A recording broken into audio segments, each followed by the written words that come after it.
We are back, everybody. It is day 2 of the Comic-Con Baltics 2024. I'm Lucas Turbo, and I'm once again joined in by Creedy. How are you feeling? Honestly, I'm glad I took a good rest yesterday. I thought about going out and stuff as well, but then I thought, today is a very important day. Get well rested. We can all party after we have crowned the winner today, and I'm sure there's going to be a lot of parties afterwards anyway. So, but either way, we have a lot of exciting things to do. Yesterday was insane. Yeah. And I expect nothing more, if not even better today. Yeah, I mean, quick shout out, of course, to our sponsors, Cognizant, Dell, and also Secret Labs for giving not only the cash prize of 1,000 euro, but also a lot of other stuff that is there to be given away. We have 2 chairs from Secret Labs and that way, and also 2 monitors, and also 3 to be given away because the pick'ems are still open. You can still do your picks and have a chance of winning a gaming monitor in that way. So go ahead onto ecircuitmania.com and do your picks now. I think there were like 140 people doing those pick'ems. Yeah. I'm on P37. Not too bad. 17th, pretty close to the top, looking for that extra monitor. I need a third one. Yeah, I mean, the thing is, you have to do some bold predictions to do that. And I think today it might be in the money, but of course you have to go out of the ordinary. Yeah. But of course we still have a long way ahead of us. Top 12 is coming into play. And guys, go ahead, go visit eCircuit Mania, and of course, thanks to our sponsors again. Yeah, it's been an absolute pleasure as well, and all of those prizes, definitely, of course, the production and everything, the back end will have to figure out how to send it to all the people, because I believe currently the person that is at the top of the list at the ECM is from NA, so good luck with those shipping fees, but that's their problem. It's gonna change because I will win. Okay. I'm not gonna get second again, like last time. Last time I got second and first. I think won a mouse, keyboard, and a headset. I think, and okay. well, I missed out on that. I was the bubble boy in this one, but hey, it is what it is. Hey, maybe this time is your lucky time. You can't spell Lucker Server without luck, so you never know.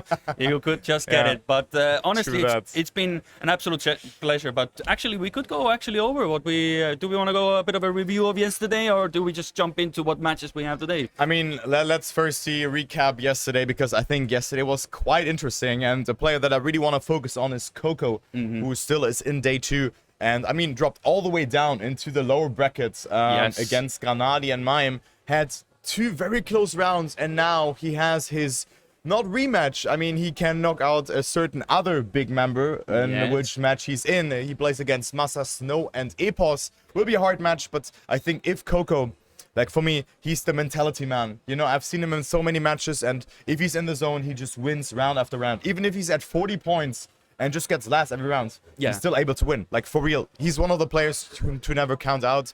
And I think I talked about it. Like, those 3 players will make it into the top 12, and they actually did it. Yeah, and the thing is, like, you could see in, of course, maybe the viewers didn't see, but when we saw him play as well, you could see the man had his passion and heart in it. When he got through, it was the loudest roar out of all that we heard yesterday, and genuinely very happy to see him go through, and I hope he can go on for a very deep run as well. But yeah, very rightly so. Of course, we do have like 2 matches that are upcoming in the first lower quarters that we have here, quarterfinals. It is, of course, Snow, Epos, Massa, and Coco in the first one, and the match that we will be spectating as well will be Bospes, Stufs, Granadi, and Jan. Honestly, didn't start off strong, but now I think he's really getting into it as well, and I'm looking forward to how well he can do, because I think if he gets into the groove of things, he definitely has some of the best times on a lot of these tracks, so he could be a very good potential. Even honestly could go to the grand finals if he can keep it smooth.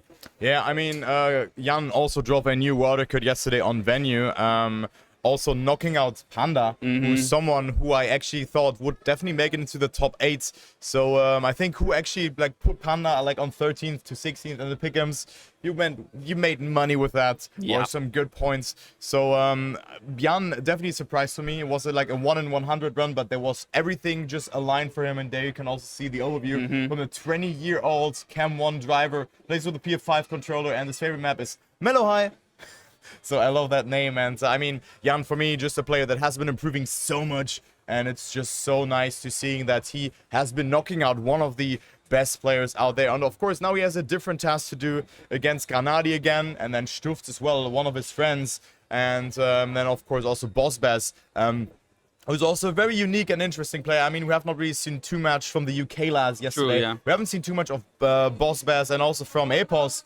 but we're surely gonna see them later as well. And I also wanted to talk about another thing, because we're spectating match 2, and match 1 will be covered by Amaterasu on bigclan.gg, so make sure to follow him there, and then you can follow both matches that are happening at the same time. Yeah, it's going to be a good viewership as well. Perfectly. Both of the big boys got through as well. Now the question is how far they can go as well. You had some slight doubts for Massa as well, because he has a bit of a, 1 or 2 maps that can definitely benefit him, but the rest is a bit of a struggle town, I guess. You would think that, I guess Granada is more well-rounded in that sense, that a lot more options for him, I guess. Yeah, I think Granadi is a bit more reserved and consistent on that end, and Massa maybe didn't really feel the groove of things in that way. Had some problems on some rounds, and now he plays in a pretty rough match, I would say. I mean, Snow looked very strong, also a bit like on the Massa end, I would say. Okay. But then, I mean, Nepos and Coco, for me, are the favorites in this match, especially Coco. But I think it will be definitely a close match, so maybe we're gonna see the action there as well at the end. Maybe the other match is over very soon. But I mean, maybe you guys just join in for the first time. We could also go over quickly on what actually this match is being played in, what kind of format, because that is something that you might be familiar with, but not everyone is. Yeah, well, of course, we have our classic cup mode is the way to go here. Of course, it is a match featuring 4 players as well, but with the map pick phase as well, going through with the highest seeded player picking first, and of course we go down the order, we get our map pick order for that specific match, and the elimination match itself. We still have 1 warm-up and 4 live rounds as well, with the round point distribution being 10, 6, 4, and 3, and 120 points to finalists. Nothing changes from yesterday, and you still need to finish first once more to secure your position. Top 2 qualifying to the next set of lower brackets as well, and if you go into the bottom 2, well, in the upper bracket there's still a possibility to go down, but with the grand finals that will be on stage today as well, we might get back to that later. It is now 5 live rounds in there with 140 points to finalists, and the playing until top 3 is found out. We got all prizes for top 4, and of course we crown our winner today, who will be for the Comic-Con Baltics 2024. So cup mode as usual, but a lot at stake today. Yeah, definitely. And I mean, 3 matches will be played on stage. And I mean, the winner bracket finalists will at least play 2 matches, but they will not have a tough task, because they will play against the 2 best players from those like semifinals that are happening now, because they're right after that will be playing the loser bracket final. So they're heated up, they're ready, they're warmed up. Of course, there's a 1-hour break where we have to set up everything on stage, but still, I mean, there have been 1 match in there. And I also want to talk about one other thing, because going from day 1 to day 2, players had a break. Yes. This can be very, very important for players, but can also catch them off guard and not get them into the groove. Maybe they didn't have the best sleep, or like woke up a bit weird, not in the best sleeping cycle. Those things can really affect you. But also then like getting to the groove, play 1 or 2 matches before. And I think like, definitely someone like Coco can definitely surprise the one or another player by just being in the groove of things. Yeah, I think, I think the best way today to start actually is starting with the lower bracket matches, because then you can already get a nice rounds warm-up going. We've seen that many times as well, that the people who come from the lower brackets into the grand finals, for example, through that way, feel a lot more confident, a lot more ready to go. For example, because a lot of these players who are in the upper bracket final have to wait for a very long time. Like their match is going to be in 3 hours time for the upper bracket final. That is a very long waiting time. Of course, they can use the warm-up time here as well, but it's not quite the same as you are actually playing the matches as well. So we have to really look forward to that as well. Of course, we will have like the first 2 rounds will be still in here in the little venue corner that we have here as well. But after that, the last 3 matches, aka the winner bracket final, the lower bracket final, and the grand finals will be all on stage. And as Turbo rightly said, we will have an intermittent break to make sure everything is set up, still final checks, and you get to all see how glorious everybody will be on stage. Yeah, I mean, I had that experience last year already together with SRK. Was a lot of fun to have that final on stage, but I think today will be a different vibe in that way, because the playing field is just so much more stacked. Last time it was already so good, but now it's so stacked to just round this point off. And I mean, also, if you're here as a player, you have to play at 14. I've seen Wizzy already here. Like, what does it do to someone to see players playing, maybe driving good times? I mean, maybe that discourages you, but maybe he also just wants to warm up. But I think, okay, Rizzi actually is playing. Okay, so he just gets into the groove of things and does not want to be distracted by the match that is happening in just a couple of minutes. Where we, of course, again, we're going to watch the match between Boss Bass, Stufz, Granadi, and Jan. The other match will be streamed on Amaterasu, or by Amaterasu on the big clan.gg channel. It will be Snow, Epos, Massa, and Coco. So just to round that off again, you guys can watch both POVs, one POV. No POV, I hope not, but I hope you guys will be here. No, you just will be all just listening. No video. You're just gonna listen to the Twitch, and you're just gonna envision how the cars will drive as well. But hey, but it is. But I did talk to Wizzy beforehand as well, and he said he's looking to do warm up, but he doesn't want to overtrain. You know, he doesn't want to overdo it. You know, because otherwise he will do too much of this practice, and it maybe just maybe gets the wind out of your sails already. So you gotta have a good balance. I guess everybody is a bit different in that regard. Some people can go hours; it makes no difference for them. Some people just wanna, get the feeling in your fingers. Feel like you're good to go, and then they can just rest and can come back in the rounds. I guess Wizzy is one of those people. Just get a few rounds in, make sure that everything feels right. The vibe is good, and then later on, just drive. Basically, that's it.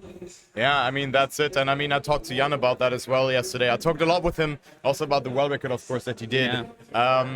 He is a player, like, if he doesn't play the map for like 3 consecutive days, he is just not feeling the thing anymore. So he needs to, I think he needs an extensive period of warm-up, but then he's ready to go. And he was surprised to be knocking out Panda. I was really happy for him, because it's always good to see like a quote-unquote underdog making it or someone improving, which is very hard in Trackmania. And I think he can be very proud of that top 12 position already. But he will have a very hard match. And maybe we can already jump into the predictions here for you.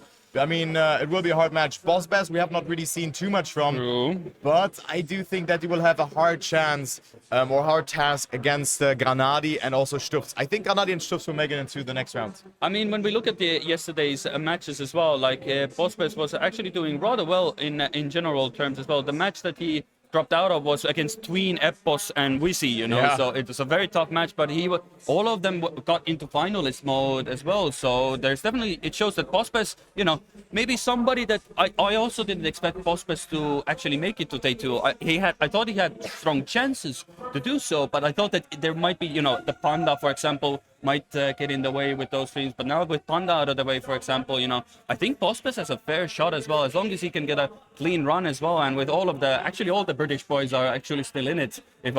So there's a lot. In it to win it, ain't it? Yeah, in it, mate. They gotta go for it. But we'll see. I think Boss Bass can do well. It just depends if, for example, if Jan can get going. Stuf seems to be still pretty good. Yesterday maybe started off a bit shaky in the upper parts, but still felt pretty good for him. I'm looking more towards the Granadi and Jan, what they can do, because they can really make the roller coaster. I think Stuf will go through this, but the second one to go through the match here, I really don't know who to pick. They can all do it.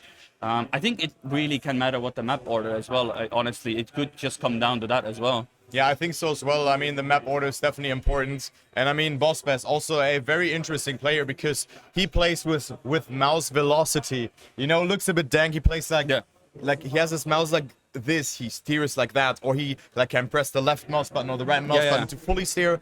But it looks very unique of seeing him just play the game. It's just so nice, Boss Bass and Wizzy being like the most the artists around here, and it looks like just fine wine and all of that. It's so cool to see that. And Boss Bass, every player that I have not really kept an eye on too much yesterday, I have to be honest. Yeah, true. But this match was definitely a banger, where Tween was falling behind a bit actually in this winner bracket semifinal. But then he caught back and made it eventually, together with Wizzy, of course, in this match. And then Boss Bass and Epos got demoted. Yeah, it is. It's very hard to choose because the field is stacked. But I will say with the Boss Bass thing, I equate to Boss Bass playing like it's Trackmania ASMR because it looks so calming when it does it. It looks just absolutely like it flows like a river. You go into like Zen mode as well. Like honestly, it's so mesmerizing to watch the man do. And we can see on the screen as well with the recent edition with Blue Jays plays in Cam 2 as well on the mouse as well. and his favorite map is Musha, and apparently he would like to visit the Coronian Spit as well. Any idea what that is, to be honest? No. No clue. So we're also clueless what But he that wants is. but he wants to visit it. So Yeah. wants to visit it. I'm sure. Hopefully, he has already done it and not. But we already ban. Pick a phase is already here, and boss best to start.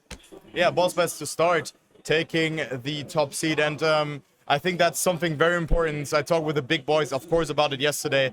The top seed is very important, and I mean, he said Musha is his favorite map, right? He didn't take it as the first map, and then most likely being played again. It is Venue as map 2, and then Mellow High as map 1, Musha as third map, Wildchat as map number 4, and Baltic Flick being the last map. So those like Mellow High and Baltic Flick being the most important maps in this map here. So there you go. This will be a banger match, I tell you that much. Two players have to say bye-bye and have to concede their position into the next round. It will be a 9th to 12th position for them. So good luck and have fun to Stufz, Granadi, Jan and Bossbest. Yeah, this is an interesting map pick order, definitely. Of course, Melohi will be played twice most likely as well. Maybe there's a reason for it as well. Maybe he already knows that maybe, Granadi or, maybe even Stufz or Jan maybe are not as comfortable on Melohi as well. But honestly, it felt like most of the people got really well on with Melohi. But overall, I don't know. Maybe there's a reason to pick as well, but we'll have to wait and see. But maybe we'll have to see. Hopefully the volume in-game is also good as well. Maybe you want to quickly check. We got a bit of a catch to call as well. In-game volume looks pretty full volume as well in that regard. So all good in that regard. So all things considered, we're almost ready to go. Of course, we have a bit of a warm-up as well. Still, they've been already warming up this past last hour already. But, one more extra minute won't too hard. One more time here on Melohi before we going live. A nice map by Whiskey. Definitely the most RPG-ish map in this map pack with this quarter pipe jump, as you can see there. Very important to minimize airtime as much as possible. You can clip as well. Do not lose too much time. Then a nice nose slide that can be done there. And then a low transition can be chosen there as well on this sector. And then this sector always reminds me of a certain TM GL map that we have had. And I think it was the one from Wizzy, if I recall correctly, but I'm not quite sure. I don't remember the map from the top of my head. And then this transitional ending where you can lose a lot of time on. But there you go. This will be the first map, and good luck and have fun to the players. And I mean, let's see who gets into the best groove here at the start. Yeah, I'm hoping that, of course, Stufz, of course, I think is the favorite to take this. Take this out of all of these four, but I think it's going to be an absolute wild ride to figure out who will be the second person to go through. And without further ado, the first round of day number 2 is underway with Jan, Stufz, Bospes and Granadi on the field, and we get to see how the dices will be rolled today. Currently is Jan, who will be starting off a bit on the slower end, but this quarter pipe can be done so slow. Granadi. And Granadi clips, but I think one of the people, Jan was the one that got stuck Bospes a bit as well. So it's Stufz and Granadi who are the ones up in front, going for that first 10-pointer of the day. Looking good so far, nothing to really separate the two. Everything's looking smooth. Now Granadi doesn't get the best part there on the black border blocks as well. Stufz gets a much more speed out of it as we go into the final few jumps before the finish line.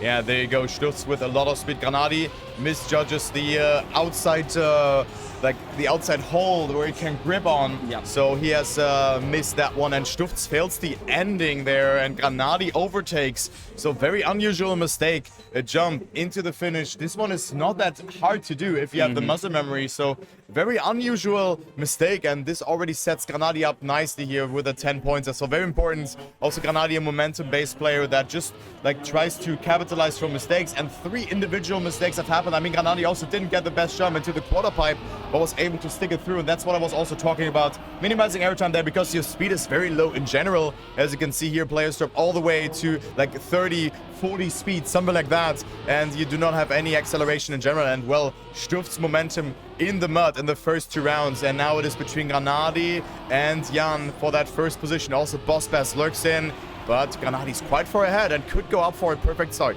Yeah, Granadi is definitely looking good to start off on Meloki, and Pospes and Jan are trying to catch up at the moment. Pospes had a bit of an interesting line, caught up a bit, but Jan is now coming with more speed. Granadi is in a world of his own. Who will get the second position? Jan is going to try to go up, but that little bump chops him a bit wide and allows Pospes to go into second position. Good rounds as well, 51.6. On the board. Granadi going 2 for 2 now, increasing his lead as well. And Stufs, it does finish, but everybody's on barely on 10 points. But Granadi is already double everybody else, so looking good for him. If he can get an ace start, that would be the most perfect way to start day 2 for him. And if anything, man looks confident. Nothing to really say much. It's just Granadi behind the wheel is an absolute menace if he wants to be.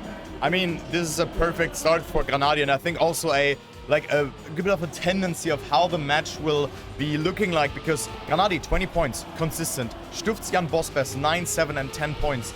That is not a lot. I mean, not someone who gets like second and second. Of course we have Pospes second and third, but Granadi just shining through with consistency, and I think this is what could win him the match with ease. Actually, as you can see, he's leading again. Stufs cannot answer the call, will get another second place, but that is not enough. Granadi will have doubled the amount of points than second place, so this will be a great start. Not the best line from Granadi though, but he will still stay ahead. It is too late to answer the call from Stufs. Jan on third and Pospes on fourth. Granadi with a bit of a shaky line. I mean, he has made a couple of small blunders, but is still able to stay ahead. And Granadi 3 out of 3, 1/4 through up until he reaches the final status already. Now, clearly somebody was able to subscribe for that day 2 buff, because Granadi is off to an insane start, but it clearly is benefiting him as well. If he can get away early as well, it sort of helps to put your mind at ease a bit as well, that if something goes wrong in another map, you got like 30, you possibly could go even for 40 points as well. Okay, this time everybody makes the quarter pipe jump clean, so nothing to separate most of these players, but it comes down to this reactive. But this is where Granadi has always, but Stufs gets a bit of a clip on the inside, and again Granadi finally somehow from fourth to first, and only Jan is the one to really give him any sort of trouble. But two Germans up in front, but Granadi seems to be the one to just take the best lines at the moment. Jan is trying to go for the lowest jump possible, but I think Granadi's line outside. Oh, but again, the little clip on the outside, and Granadi's perfect run is about to end here. Jan takes first position, a well-needed first if they want to catch up at this point. Yeah, this first position was so important for Jan that he jumps from last to second place. Granadi still with an almost perfect map. I think for the next round, if he of course makes it, he has to work on that entry point, because I think it's a bit late, and with that he clips the outside border of the road, and with that he bumps, so he gets a bit of two-wheel time, and with that the car of course is not able to accelerate accordingly. So now we go to Venue, a map where we've seen Jan. This might be the man of the minute on this map, setting a new world record yesterday. So he is able to make it across. And also, one thing that I still wanted to talk about is the MVP prize that is also being given away to the fastest player. The top 25% times on each map will count. Then the average is going to be taken, and the player with the fastest times combined with on all maps will be winning an SSD, and also a lot of other prizes from our sponsors, of course. So thanks again to Cognizant, to Dell and Secret Lab for sponsoring this event. Yeah, there's, I mean, if people watched yesterday as well, I think probably, of course, we will get to that in the future matches as well, but definitely like the likes of Epos and Mime are most likely going to be up there as well. Mime yesterday just, you know, a different beast. Hopefully he can do that yesterday, but that's a topic for a future duo in this booth now. But for the time being, it is more about these four. They are fighting to survive in the tournament. This is not just, you know, upper bracket, yeah, I have a second chance. No, this is, you could arrive here, one match, and that's your day done. That's all there is. You could just have this match, could be your only match for the day, and you have to just spectate from the beanie bags after that, basically. Yeah, this could well happen. And I mean, consistency is key in this kind of MVP award, but also you need to go fast as well. So it's not about only like driving a good time like Jan, but then not being that consistent, having to release here and there. So watch out for that. And look at that start here already. I really enjoy this map here. Very smooth mapping from Kaluki. I'm really a fan of this one. And now Granadi falling behind, but gets a lot of speed, but is overheating. And that's what I mean with releasing. Those small mistakes can make a big difference, but that is a bigger mistake from Jan. So Granadi capitalizing on that. Bosbes and Stufts can reward themselves with their first 10-pointer of the day, actually. And Stufts gets a good line, but Bosbes still in the lead. Stufts can come back with more speed, but Bosbes has it. And that is a beautiful ending from him as well. And there you go. Bosbes now up to second place. Stufts getting overtaken, and Granadi still up there quite comfortably. 40 points for him. Yeah, that is very nice indeed. Now we're getting into the part where, okay, the boys at the back at the moment are trying to make that gap between Granadi and them a lot smaller. Of course, they are very much together, you know, 26, 25, 24. That's the point total for those three. Nothing to separate them. Only Granadi can enjoy a bit of a Meloki point cap for himself, but would be nice for him to also get more points on the board to keep that distance away from your competitors, because that the top two is where the goal is at, because as I said, elimination is looming in the distance, but we're far away from that. We have a lot to play. We're barely even a third of the way. Ooh, but there it is again, a little bit of a touch by Jan, not getting off to, or was it Jan? Yeah, it was Jan indeed, if I saw it correctly there. So it is Bosbes, Stufts and Granadi all in sync going. Stufts is the one in the lead, but he goes a bit wider here. Allows Bosbes and Granadi to get closer. They're going to be neck and neck into the final few turns here. The final drift here. Stufts has the speed, but can he hold on to the very lead? Bosbes is trying. Granadi also, but that lead is not going to be shaken off. Stufts goes for it and hits the ball and gives it away. Again, Stufts failing the ending. Hashtag missed again in the chat from Stufts, conceding 8 points already in this kind of like final chance for him to make it. And right now it looks dire because his direct competitor Bosbes in points has overtaken him and extends his lead to 5 points. Like unnecessary mistakes from Stufts. Maybe that's the pressure, but you don't fail. You do not have to fail those jumps in a loser bracket semifinal. Yeah. This is not good, so I hope but Stufts can bounce back into this match. I mean, it's not looking terrible for him, but he could have been like in front already at this point. Yeah, he could have been up to 39 points and be in contention for first position if you just exclude those finished fails. And here we go. Stufts again with a good line. Had a good middle section here. Very confident drifts in the previous round and does it again. But we have Jan and Granadi, the Germans, leading, but Stufts with a beautiful approach here. Doesn't oversteer, and now he's leading again. Can he finally get his first position in this match? Or will it be Jan? Stufts with good speed. It will be to the line, but Jan will make it. And Stufts again with a second place. Granadi, third position in a row. 48 points for him. Of course, Bosbes now on last. But it's a very close match. 37, 37, 39 and 48 points. This is anyone's game. Yeah, this is amazing as well, and that is what it's all about. Close racing, and as it is as well. I see people in chat as well, you know, Trevor, you're asking when they are going on stage. The stage will be reserved for the upper bracket final, the lower bracket final, the consolidation final. Yeah, the consolidation final, you could say as well, and the grand final. So 3 matches will be on stage. The first 2 today will be still done on the, you know, our little corner here, a nice little hub that we have. But after that, we have a bit of a long intermediate break, and then we will be on stage. So that will be the information for you. But now we see that there's still another close round on there. But Bosbes absolutely sending it like it's no tomorrow. Granadi's trying to catch up to him. Very nice clean line here, but that is not enough. The man from the Isle of British is going in front, and he's absolutely pushing it to the very limits with a 52.7. That was a clean ending, to say the least. Yeah, what a great and confident ending from Bosbes. I mean, it's just mesmerizing to see this guy playing, you know, playing like choo choo, like it looks so mesmerizing. And I mean, Bosbes with quite the map here, I would say. 3 first positions for him, and with that he jumps up to second place, only 5 points away from Granadi. And then we have Stufts and Jan falling a bit behind, but they're definitely not on this match just yet. As we go to Musha, it's the pick, I think it was the pick from Granadi, or no, I think it was the Granadi pick. I'm trying to remember as well. I completely forgot as well, but I'm thinking, so Bosbes picked Meloki, then it was I believe it was... Maybe it was Granadi then picking it, but I'm not sure who gets the upper seat here.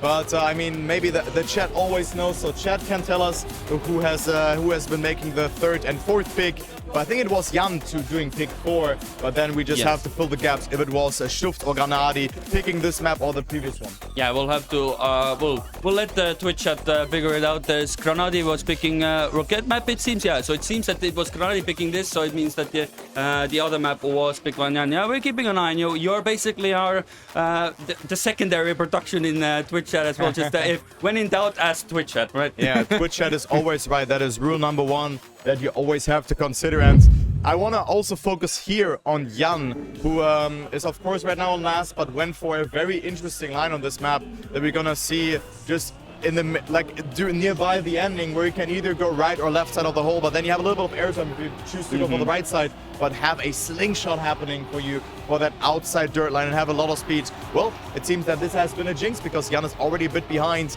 and pulls a Granadi. That is making a mistake after another mistake. Usually Granadi is very good at this at a couple of the days, but we're not playing a couple of days. There's a little bit of a different competition here, as one would say, but Jan is out on this round, 1 second behind. And let's see if Granadi wants to go for that line. He was talking about that yesterday as well, and let's see if he goes for it, or maybe saves and adapts his playstyle. Let us see, Stuft goes for it, and Granadi goes for the safe line, but you can see Stuft with so much more speed in that sector. Granadi on second, but this is still okay for him. Yeah, it's still good enough. It works wonders for him. If he finishes in second position, he will be on dead even 60 points halfway through to 120. But Stuft really needs those 10 pointers, but that is a wonky ending, making it a lot more closer than it needs to be. But it's still good enough. It doesn't matter if the deficit is 1,000, if it's equal, as long as you are first through the last checkpoints, or as long as you finish over the finish line first, you know, that's all it is. And it still brings himself a lot closer to Bossbez, who seems to be his competitor, and Jan is the one that has to be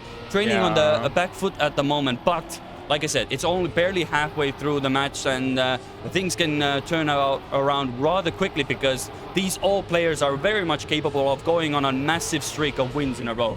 Yeah, that's definitely for sure, but we see a bit of a tendency here that Jan has been falling behind. Granadi playing the consistency card, but Stuft made it so hard for him to win a round. I'm not sure what's going on, but I mean, maybe it's just that has just exploded for him now, and now he has been relieved from his pain that he has had by throwing away so many first positions. But now we have a close round in our hands. Stuft with overspeed due to that outside line. Bossbez and Granadi in close contention towards him, but Stuft's quite far in the lead, but had a wonky ending last time. 800s to work with for him, and also Bossbez now ahead of Granadi, who drives very consistent to the line, and it is Stuft staying ahead with a great time as well, a .635 to win the round, and that's the second win for him in this one, and also the second consecutive win in this loser bracket semi-final. Yeah, and all of a sudden, all that lead that Granadi had is slowly melting away. It's only now 3 points separating him and Stuft, and Jan, and Bossbez is on 59. Jan, of course, being a slight outlier as well, but I'm pretty sure if he wants to, he can definitely make it count and come back with a vengeance. But so far, Stuft is making this map his own. Very good. That inside line at the hole has been giving him that slight bit of advantage that he needs to make sure that he gets those 10 pointers on the board. And again, this round similarly, he finds himself in the lead with Bossbez Granadi trying to chase him down. But after this line, of course, they get initially they go in front. It looks very nice, but then all of a sudden it comes from the background. It is Stuft again, the same way. It's 3 out of 3, and it's looking to go for another 10-pointer. Yeah, this line is so hard. We have seen players struggling with it so much, and Stuft just clears it with ease. 3 out of 3 it is. Also, Boss with overspeed here is bossing open Granadi for that second place, and it's 200s between them. Stuft with another .6. Great time, and also Bossbez coming a bit closer to Granadi. We have a new leader in this match. Granadi had, of course, a very good first map, but it doesn't seem to stay in the lead because Stuft now is through. Bossbez on third, only 3 points away, and then Jan, not quite with the best map for him, only 9 points for him so far. But let's go into the last round on this map here and see who can take it, because it looks really good for Stuft right now. I mean, from 41 to 71 points in just 3 rounds. That's what you were also referring to. Yeah. It can be one map, and maybe map 4 and 5 suit Jan also better, and all of a sudden he can be in the race again. Yeah, but he is a lot closer than he has been in the previous rounds, but he does go for that inside line as well, like Stuft does, as you can see right here, but he goes a bit too early. Yeah, see, this is the difference, you know, this is how Jan does it, and Bossbez finds the hole, but Stuft is the one that finds success on this track. He's going for a full ace on it, unless something goes absolutely terribly wrong here, but that is a perfect line through there. Inside here, absolutely clean cut and goes. Wow, very, and a 0.5 as well on the board. Basically a masterclass on how to drive Musha. Yeah, and also Stuft's doubling his points with that. You know, having accumulated 41 points on map 1 and 2. Now he has been gotten 40 points on map 3. So good job from Stuft driving the perfect map. And I mean, this was also a very good performance for the MVP. Because he was very fast and consistent on here. Wildshot, definitely the map. And I mean, Granati just playing the consistency game. I mean, he has been making just a couple of minor mistakes. Not really, I think, fully crashing. Nope. And I mean, he is up there at 74 points. Bossbest had a really good second map. Has been getting, I think, 3 first positions, but wasn't able to just clear that gap between him and Granati. But maybe on Wildchild, which is a very hard map from Kisa, very important to get those exit points from the wood turns accordingly, and also do not overheat in those, because you can't push the turns very far on the inside. I mean, I've seen Paco yesterday as well, just pushing the ending so much and knocking out a player there. If I recall that correctly, it was the match between Hollow and also Vinch was in there. If I recall that correctly, I believe so, yeah. There was like Paco getting a very insane ending, and this is definitely content, everybody. So this map is not over until it's over. The risky looks deceiving, it looks easy, but the angle and also the speed that you need to get for that is pretty decent, I would say. Yeah, it is. The thing is, like the way it goes down as well, it wants to chuck you a lot more to the left. So if you forget about that small little detail, you can hit the finish ring there as well. But the only thing to find out, I will say Granati's endings on this track have been absolutely sublime usually, and he usually gets more speed than the rest of the competitors. I guess you can put it down to wheel abusing, but you know, we cannot nerf this man. If he wants to use his tech, he can definitely do so. But for the time being, it is Stufs again in the lead with Bossbest in second, Granati is in third, but everybody's just coming. There's literally nothing to separate us as they go through the checkpoint. 81 thousandths between the 4 players. Bossbest gives us the best overview for now. All 3 are in front, so we have a good cameraman here. Some go for a bit of a tighter line, as you can see, Stu says, but that is so close to the castle block there. But that's where the differences come through. Jan is gonna go inside, but here you can see Granati has more speed, but this is where it will come down on the wood. He's getting closer. Stu has to compensate his line, and there you go. Granati making it count. 0.5s. Three of them driving a 0.5 in the first round, and usually the ideal round times you want to go for are 0.5s and below, but that was just the first go at it. Yeah, so a couple of things that I want to mention here. Bossbest messing up that one drift in the middle sector, and with that just really losing out on a lot of speed. So that's why he was behind. And also Granati having a world record on the campaign map, which is fully using the wood surface. So Granati is definitely able to clear those sectors with confidence and knows what the best line is. So Granati, I would say that this is one of his best maps. And I mean, Baltic Flick is also a very good FAMAS. So I think that Granati maybe has learned a bit from him there. But of course, it's hard to play this map with the wheel, as Granati setting up very wide there to gather up a lot of speed. Not the best transition in there. So he bumps a little bit, and Granati falling behind. Oh my god, Stuft with a great line. Also Granati coming back with a lot of speed, but getting airtime doesn't steer nicely, and the wall sucks him in. So this is not good, and it will be between Jan, Stuft, and Bossbest. Jan is the best person for Granati to win this round, and this will indeed happen. Bossbest on second. Stuft, nice landing here on the finish ring on third, and Granati on last, but still good round for Granati to get last in, because it is Jan, the last person in the ranking right now, getting his 10 points. So Granati still quite far ahead of Bossbest. Yeah, it's still quite a fair bit ahead, but as I alluded to before as well, if Jan can get a few good rounds in, it can twist it on its head, and he can be right back in it for a shot at the top 2. But for the time being, it is Stufs and Granati running the show. Bossbest is looming ever so close as well. We can see these 3 are at the front. So I believe Bossbest didn't get the slide going and hit the block there, so he's out of it as well. Jan is already 0.7 behind, so it is a 1v1 between Stufs and Granati. The rest of the field has to find where is Stufs going.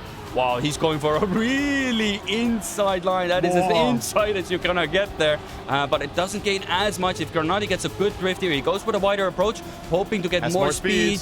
Has more speed, but is it enough? That gap is way too big, I think. It gets close enough. but not enough to take that first position. Stufs Point goes, three. yeah, 0.3 as well. Wow. Absolutely insane round there. And Stufs gets into triple digits with a 101 on the board and only 2 round wins away from the first finalist. Yeah, good job from Stufz after a very shaky start into the match, but just that first position that he almost threw away on the previous map really helped him to just build up a streak, and now he's up to 101 points. I think this is, wait, is this round number 3 or round number 4 now? This should be now round number 4. Okay, so I thought for a second that Stufz won 6 rounds in a row, but he got second and third position, but he didn't lose a round in the last couple of sectors, in the last couple of rounds, in the last 7 rounds at least, but now he's behind, of course. So Granadi and BossBest fighting it out. Very important round for BossBest to take, but Granadi again not getting a good landing there, so he finds himself a bit further behind by the first looks, but just goes so aggressively inside that he travels that distance and finds himself in the lead again. Now Jan needs some points, will overtake BossBest, so the Germans can just reserve first and second place, but it's not enough. It is Granadi winning, BossBest on second, but this is not enough because Granadi is just so consistent and Hardy just fully dies in-game on this map, and it is also Jan now falling more behind. 11 points behind Boss and then 28 points behind second place. So this could be it. We go to the Baltic Flick, the last map of this rotation, and if we do not have 2 winners here, we go to map number 1 again. Yeah, map number 1, of course. Keep in mind that map number 1 was Melohi, so after the Baltic Flick, but it is an amazing track as well. Baltic Flick, of course, can produce a lot of ins and outs in regards to the flicks themselves, because it is all about the entry speed, and you need to time that flick absolutely to perfection to maximize that turn, those turns to the limit. It is, of course, easier said than done, because you have to always keep in mind what speed you're going into it with, what angle you're coming out of it as well. So all of that is going through your head. Of course, sometimes it's better to think less and just don't even wonder about those things, but sometimes you do have to, especially when you go in with a line that maybe you're not used to, a bit more wider than you're commonly doing so you have to do it on the fly, but at least what we are seeing, well, you're all seeing a nice little intro into the Baltic Flick, but in the warm-up at least we see some good flicks already going around, and I'm looking forward to, of course, Stufs and Granadi are in a position to most likely get into finalist mode. Whether one of them can actually close it out on this track is going to be a bit of a different topic, but it depends how much BossBest and Jan want to make it more difficult for them. Yeah, I mean, the first 2 rounds definitely matter for that, if they have the finals angle on this map, but keep in mind, Granadi was so strong on the first map on Melohi. He looked absolutely great on it.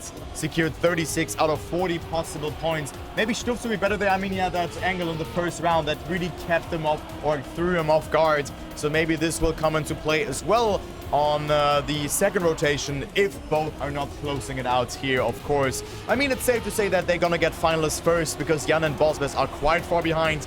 But as you said, one good map and you can be on top there again. But Jan, not with a good start here, finding himself behind. And now we go over the next ice sector into a flick where you have to set up for a nice left turn. Granadi has more speed than BossBest, who has been getting a very aggressive exit out of this one. And also Granadi not with a good drifty by the first look, but it's not looking too bad though. I thought for a second he would lose more speed there, but he's still ahead of BossBest, so we'll take that like just consistent second place rather than pushing and just throwing away, and maybe I was shot off at first position, but look at that, Stufz with a great time at 0.195. I think the world record is 0.06 by Hollow, if I recall it correctly. Could be so as well, yeah. I might actually double check that for a moment. That is an insane time to start off as well. Absolutely phenomenal. I mean, overall, it's just wonderful to see that Stufz, even after a shaky start, has now come to his own and making sure that he goes through this match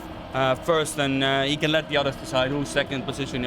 First would be amazing as well. It might end up giving you a better position in the map pick phase as well in the next lower bracket match as well. So it's still important to finish as high as possible, and currently it seems that Stufz is getting the memo.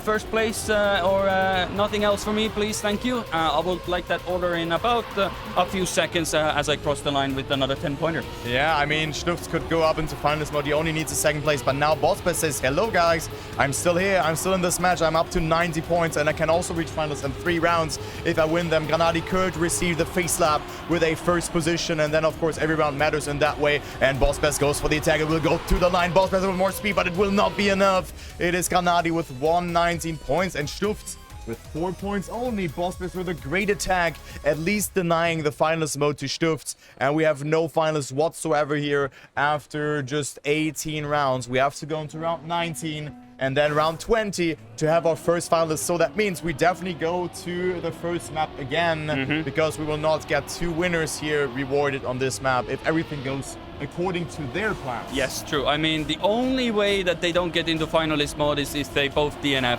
And that is, I think it's more likelier the fact that I will be in the grand final of this tournament than that to be happen.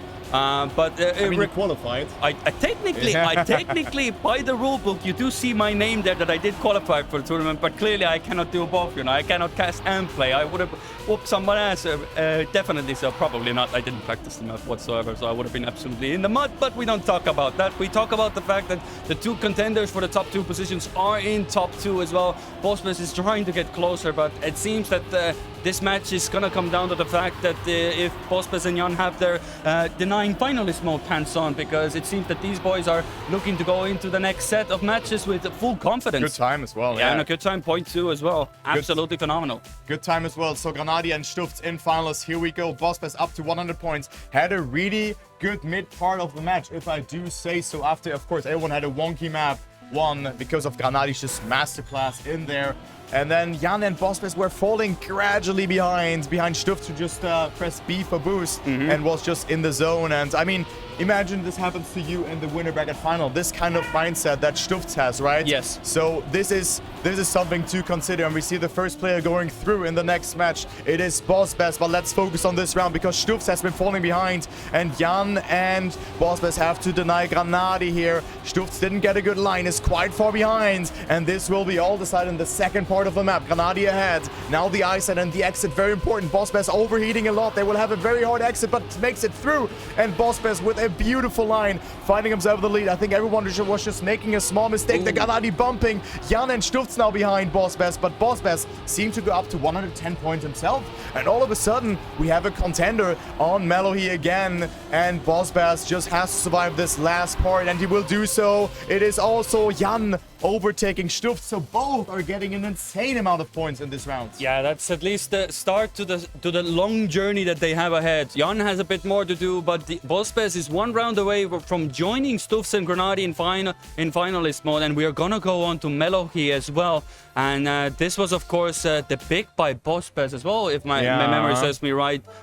First time around wasn't so convincing. It was Granadi's playing field, but can it maybe, you know, every time we go into our second rotation, the results honestly feel absolutely completely different. So I know Granadi was really good, but sometimes it's really hard to go back into the second rotation because the situation has changed. You're now in finalist mode instead of 0 points to start off, and it could make a big role altogether. But if there's anything to go by, I think Granadi will be very happy to see this track as next. Yeah, I mean, maybe also puts no expectations on him, but Granadi is a calm and collected player. It's like as professional as it gets. And I still remember when Granadi started playing Stadium. I mean, I bring this up every now and then, but everyone like not laughed at him, but like giggled and said, yeah, you're gonna play Stadium with a wheel. Yeah, good luck with that. Yep. He was like on my level, I would say, Stadium-wise. And I also, like, I remember, like, I was always in gold matches with him in the beta season. When there was still this kind of qualifying 3 minutes per map, high pressure situation. And then he just was excelling and just improving, and he was unstoppable. And now he, I mean, has been awarded Player of the Year as well in 2023. So Granadi with quite the fairy tale journey, and he's there to just conquer another tournament with, I would say, not as much practice as other players, but just his like professional approach and just his like great mindset coming into those matches really helps him. So good job to see that, but he still has to clear this one round. And Bossbest quite getting the start. Jan is behind, but this could be everyone's game. 22 seconds have elapsed. Bossbest is leading and could force a triple final situation. It is Granadi with a mistake. Boss is leading ahead of Stuft. Stuft is in final, so if he wins one more round, he's through. Yeah, but it's so close at the moment. But it seems Bossbest is now making sure to show the reason why he picked the track as well. Stuft is trying to get closer, but who will be? But there it goes. Stuft needed to risk it. Hey, fair play. He needed to go for it as much as possible. But here it goes. Bossbest joins the boys at the top in finalist mode. Oh my God. And Jan is now put in a position where he has to deny, well, 3 times in a row just to get to finalist mode himself. So that is now, this is now, gamer bands are on for Jan. It's do or die for him. 3 rounds in a row. Do you think he can do it? Yeah, I think if someone could do it, it is Jan, but right now he has a tougher nut to crack. Bossbest not getting a good start. Now, of course, being in finalists, that does something to you. And Jan also not with a great landing, conceding a lot of speed. And now it's Stufz and Granadi, first and second place. Stufz with a great nose side there. You could see his car just flicking there into the nose side, and now he's leading. Of course, he has been making so many mistakes on this map in the first rotation, but he has quite the lead. He's 0.2 ahead. Granadi setting up for a different line. Bossbest also joining in there, but Stufz is so far ahead. This is a great time as well, and the white player could move up into the loser bracket final. Just one more transition to go, and a jump, and Stufz will be going through. There you go, 51.505, and we have one more round between Bossbest and Granadi. If Jan doesn't deny, who has to win 2 rounds in a row in order to reward himself with finalist mode himself. But if he manages to do it, we will go into the next match. We just had 2 rounds. If he manages to win these 2, we will have to switch maps one more time, and that would be crucial. But now it's a big task to ask. Granadi and Bossbest are basically you could say the final dungeon bosses for him, but he has to now hunker down and get it done. Gets a bit of a clip, good jump still, doesn't lose too much speed because everybody didn't get the most amazing transition, so he's not too far behind. Everybody's close by. Granadi goes for a much more speed here. Good drift so far. Nothing to really note here as a moment. Go so close to the edge. But this is where Granadi usually goes. But Bossbest is in the lead. He has the position to take. So he goes for a very similar line as Stufz. This is a 0.2. This is a copycat round of the previous one. But then Granadi actually do it. It's close. He's getting ever so closer. Boss has the low jump. And it looks to be the case. Granadi has been in the lead for majority of the match. But now when it comes to the finalist mode, it is Bossbest that gets it done. GG to him. What a great race in the end. But Granadi and Jan, both of the Germans, have to, well, give a good clap to their competitors. Honestly, what a great match to spectate. But at the end of the day, Stufz and Bossbest are the ones to go out of this. And what a way. Now, we'll have to see if the other match is still underway. Maybe have an opportunity to take a look. On the server. Yeah, let's see if we can. Oh my God! What in the? Let's swap to the game scene again, because Coco is in finalists and Massa is not. So there you go.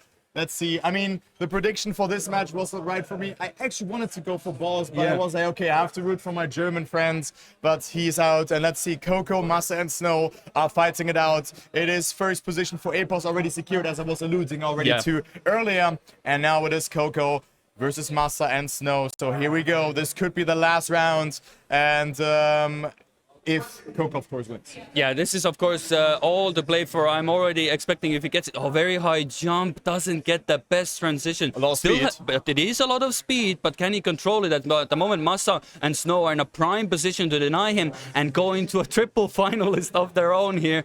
Good lines at the moment. Massa is trying to push the outside line. Will have more speed, I believe, so it's pretty equal between the two. Coco is pretty much a spectator at this point. It's very hard to gain in the end. Good line here. Gets us up to Massa, but Snow is the one to beat. If he gets this final jump perfect, and he does so, it will be a situation. I don't know which round it will be if we have another Melo here on our hands, but at the moment we're gonna go into triple finalist and one shot, one opportunity to find out whether you will play one more time today or you will have to stand up and look for somebody else's POV to watch after this match.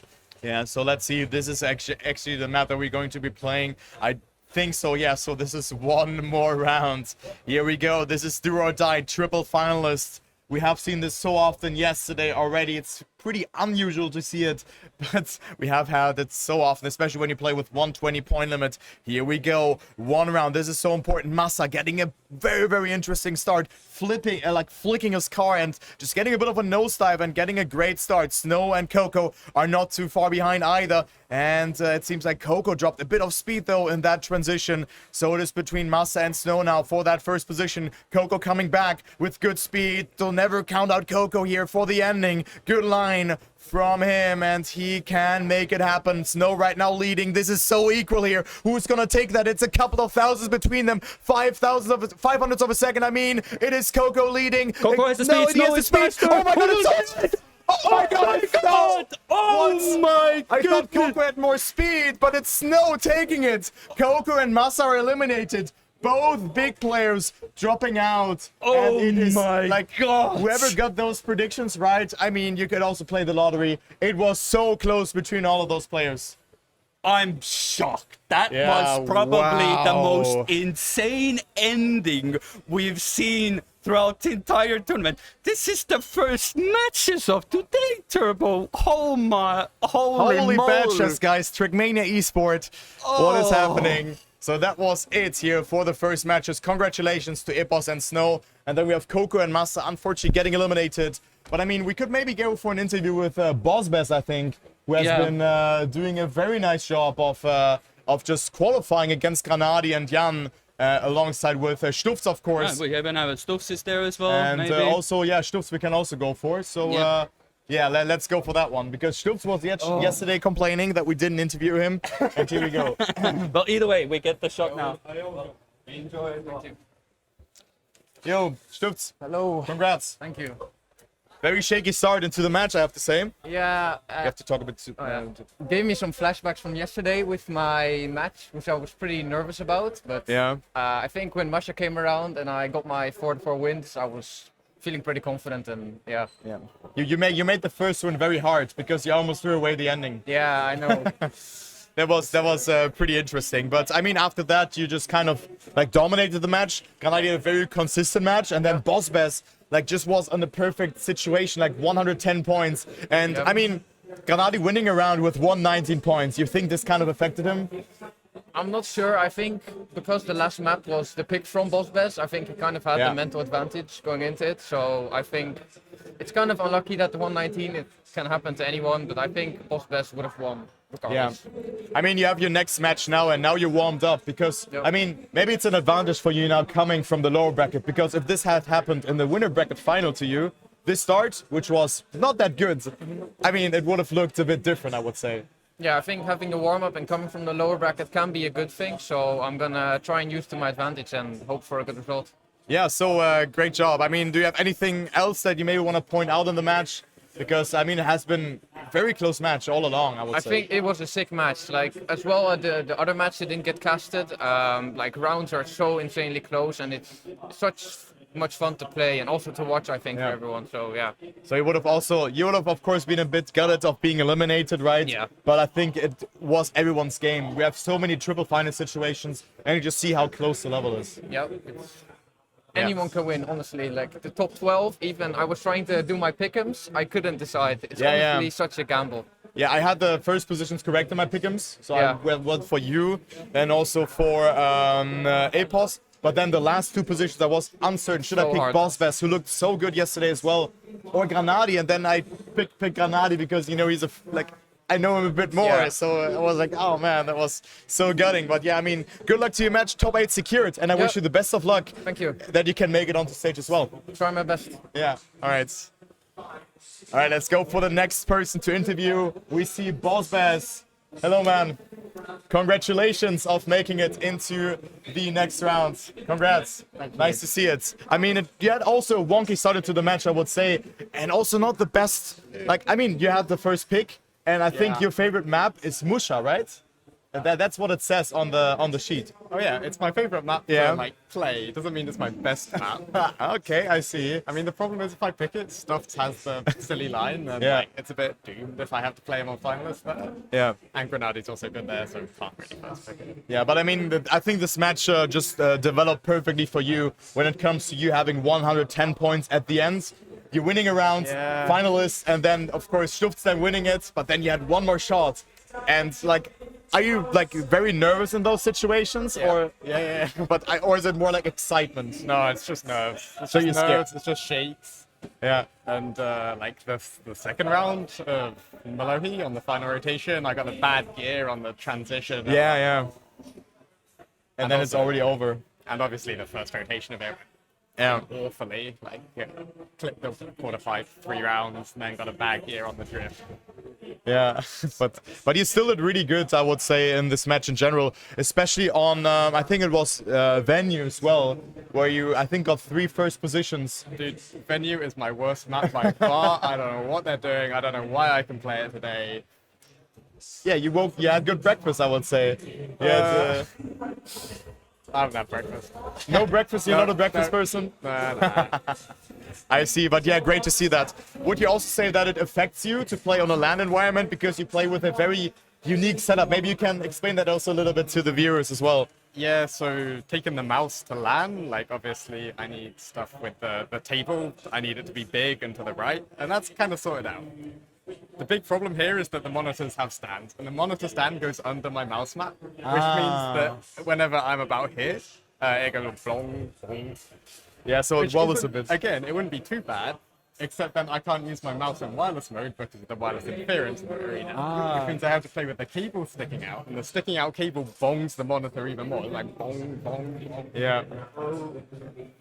Yeah, I mean, it's a Yeah, very it's- unique way I of mean, playing. you gotta get experience using it on LAN. There's only one way to do that. Yeah, it's your second LAN or your third LAN? How many have you played? I was at Racer Summit, but I didn't really train. Yeah. So it's kind of my first LAN I've taken seriously to some extent. Yeah, that's where we met for the first time. I remember Yeah. that we were playing there, and so it was. I tried your setup. I mean, where does that come from? Maybe also for the people who don't know that, because you play with mouse velocity. Yeah. And I mean, the first thing that comes into my mind is CS:GO surfing or CS surfing. I mean, I mean, I have a lot of time in CS Surf, like 1,500, 2,000 hours, something Yeah. like that. I played it while I was playing CS competitively, just as like a hobby on the side. Yeah. And the idea kind of also came from Battlefield 3, Ah. because vehicle control also uses like mouse velocity in the same kind of way. Yeah. I mean, you can do that. I think it was inverted when I played it. I'm not even sure about this, but like if you're like in a helicopter or something, I mean, you do obviously that. you're Yeah. elevated. All right. So it just feels very natural to you, right? Than playing like this. in It's not Trackmania. natural. It's more the. I mean, I'd like to play the game on controller. It's just more comfortable. It's more convenient. It's got less random problems. That's a weird take that I mean I tried like I tried the setup, and for me it's like, how can one play like this as well as Wizzy, right? But it just, I have so much respect from this. That's what I mean. Yeah, I mean, Yeah. kind of. I mean, it works out. You're in the Out top of 8. necessity, slowly got there. Yeah. We're getting there. Very interesting. So thank you very much, Boz. It was a great match, and good luck in your next match. Thank you. All right, so guys, thank you so much for watching. We're gonna go on a small. No, we have another interview by the looks of it. Okay, interview number 3 coming into play. We have Coco. Yeah. Oh man, I'm sad because oh là là, mon Dieu. Putain de merde. I mean, GG's, of course. It was a Yeah. very close match. I had you in my pick'ems because I think you're a mentality monster, Myself as well. and it was so close. Yeah. And then Snow, I mean, just won the lottery, I would say. It was all coming Yeah. down to the end. I mean, I haven't seen the match. Maybe you can quickly explain the match to the viewers, because we were spectating the other match. Yeah, well, I basically start the first map with 11 points, so which is really, really bad. And Epos did destroy the match. So he ended up winning the match when we were at 90, I guess. So we had to climb back to 120. After that, so we came back to the first map where I became finalist first. And then Snow wins and Massa finished second, so he became finalist as well. And it was on Snow map picks. So Yeah. we all knew that Snow was insane on this one. And it's actually his only insane map. So Melody, right? Say, Yeah. actually, luckily, it was Seed 1, so we ended up on his maps. But yeah, all credit to Snow, he played insane on this map. On the last round as well, we all did point 5, I guess. Yeah. Crazy ending happens. I'm actually sad not to be top 8, or I actually put myself in PKMs at top 5, 6. So I lost points. I put you top 8 actually. Yeah, fair enough. I thought that you would take it here. I mean, Yeah, same. I think like again, like also Bossbass, it was his pick. Yeah. Like it was the same map order, like Yeah. for map 1. Okay. And I mean, Snow and Bossbass just taking it just because of the map picks. Boss best one? Yeah, Bosbes got second, knocked out Granadi. Damn. Yeah, so that's Fucking hell. that's insane. That's yeah, if insane, you think yeah. about that. And Yep. I mean, now you can of course enjoy the time here, like root for Yeah, of Binks, course. but And snow as well. Yeah, it's snow, true, snow Yeah, as yeah. well. I mean, it could have been anyone's game. Like, Yeah. I mean, I think you're like one of the most emotional players. Are you like sad to go out because like realistically? Yeah, I am sad. I've seen you on some events where we're really pissed of going out. I Yeah, think it yeah. was Gamers Assembly where you Yeah, yeah, yeah. like I think you didn't make it day 2 and you were like just so mad. Yeah. I'm actually not pissed of my performance because I'm top 9, 12, so it's kind of good. But I did put a lot of time with snow and Binks, and actually I didn't feel that comfortable on the maps. That's why I played terrible today. But yeah, I'm taking those 4-2 points, and Yeah, it's a And lot actually. It's a lot it's of points. 200, I think, I mean, better than like a an online tournament. an online Yeah, tournament. yeah. But I need to perform better if I want to be a contender at the world championship. So that's your goal, to go Yeah, to of the World course, of Championship. course. I'm not giving up anything. That's nice. I'm just gonna try out every time I can. Yeah. I've seen community tournaments happening at 7 a.m. for us and super late as well. And I do think we are gonna try out that with Bing and nice. Snow as well. I'm not giving up at the game. I still feel I'm competitive enough to still play. And That's as very long cool. as long as no one, no young players are kicking me out of top top 20 or something, I'm still gonna play, still gonna enjoy my life, and yeah, That's- enjoy the venue now. Yeah, that's a nice intel here. Thank you very Thanks. much, Coco, for Thank the you, Toby. interview. And of course, good luck in your journey for Yeah. that. I hope to see you in the matches that I will probably be casting as well. Sure. The monthly cups, but also the 7 a.m. ones. And I Yeah. mean, the map's looking great, I would say. I Just didn't came look out. at them now still, but A little bit Yep. easier, I would say, but like, who am I to judge, right? you are a pro player, man. I'm not a pro You beat player. Masa at OTD, you're a pro player. I remember you saying that on the cast yesterday, Yeah. and I wanted to say it back. All right, so Coco, thank you very much, Yeah, and thank you, now man. enjoy your time here. Thank you. Bye, Ken. Yeah. See ya. All right, I think we have the next match now coming already. So there's not really a break, I suppose, or is there? We have a small break. Yeah, we have. How many minutes? Yeah, we got break. Okay, we have a 4-minute break, so we will be right back, and yeah.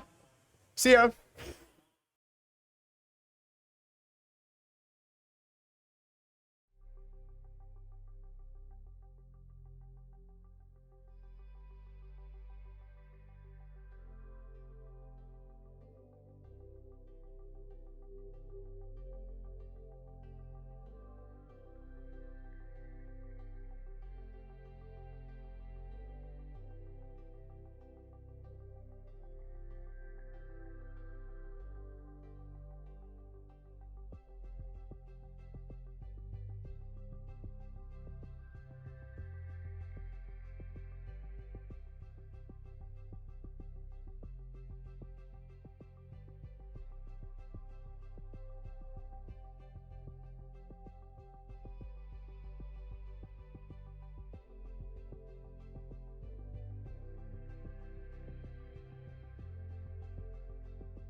And just like that, we're back. Welcome back, everybody, to the Comic-Con Baltics 2024 Day 2.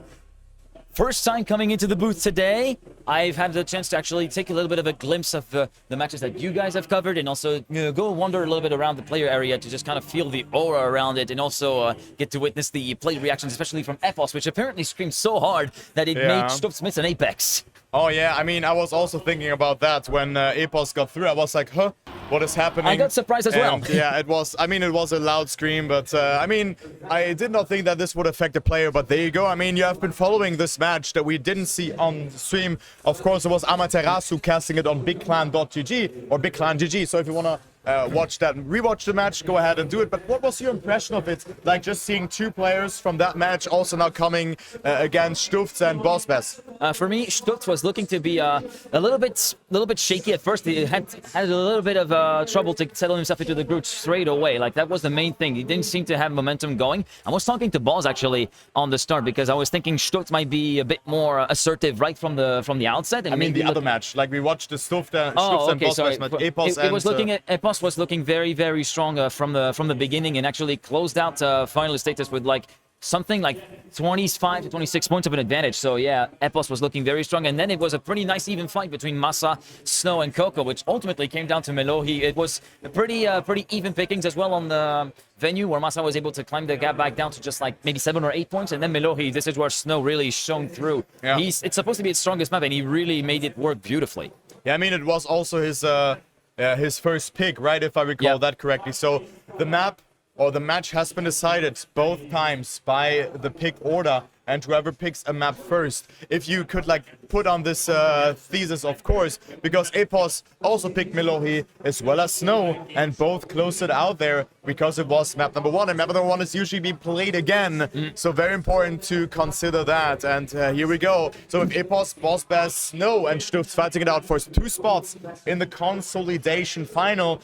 They're gonna play this match in 3 hours time. Yeah, from 3 hours now time. on. They're gonna be on stage. Yeah, they're gonna be on stage, so that's a ticket. But of course, also top 8 finish is not too bad, all things considered. But only 2 can make it. And I mean, we have again 2 UK lads in here, so the United Kingdom is still being represented very well in this tournament. Yeah, the whole BITM trio could potentially make it through all the way onto the stage. That would actually be pretty stout to have that. Of course, with Wizzy having made his way through day 1 pretty much without any hitch, not having dropped any single game in the winner bracket, and he could be joined by his fellow compatriots Epos and Bossbez, and yeah, could also see his teammate Stutz coming, but that would be at the expense of one of these guys. And Snow, that's actually a pretty solid going in the lower bracket for the man from BS Plus, and I would still count on him to actually bag a spot into the top 6 and onto the stage matches, onto the top 8 and onto the stage matches as well.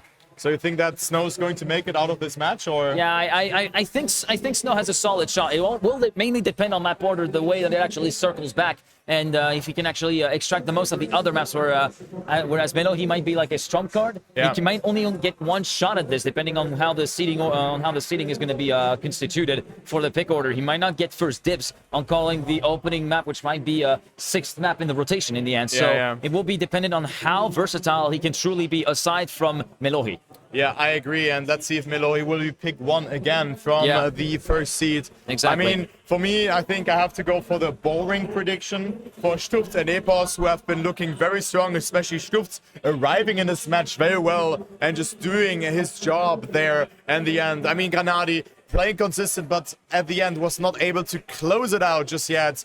But Bossbess looking scary as well, just being in the zone. And then, I mean, I'm not sure about Snow. Still, for me, he's the wild card in this match, but has been improving a lot as well, right?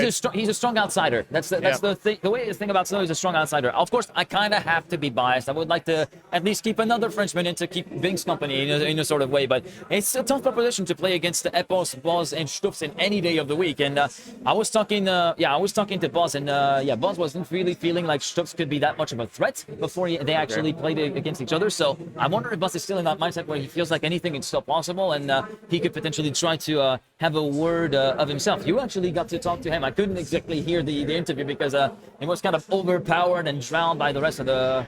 Yeah, it's very hard to listen to that. Yeah. But I mean, I talked with Bossbess about his setup.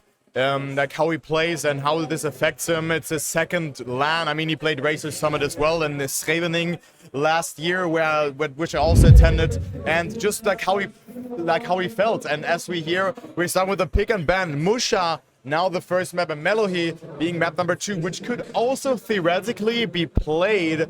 So Musha and Melohi might be the breaking points. Baltic Flickers map number 3, and now it's between Venue and Wildchild. Wildchild again, map number 5. Could be a decisive map here as well. So here we go. Good luck and have fun to the players. Only 2 can make it through. It's between Stufts, Epos, Bossbest, and Snow in this order, also from the picks.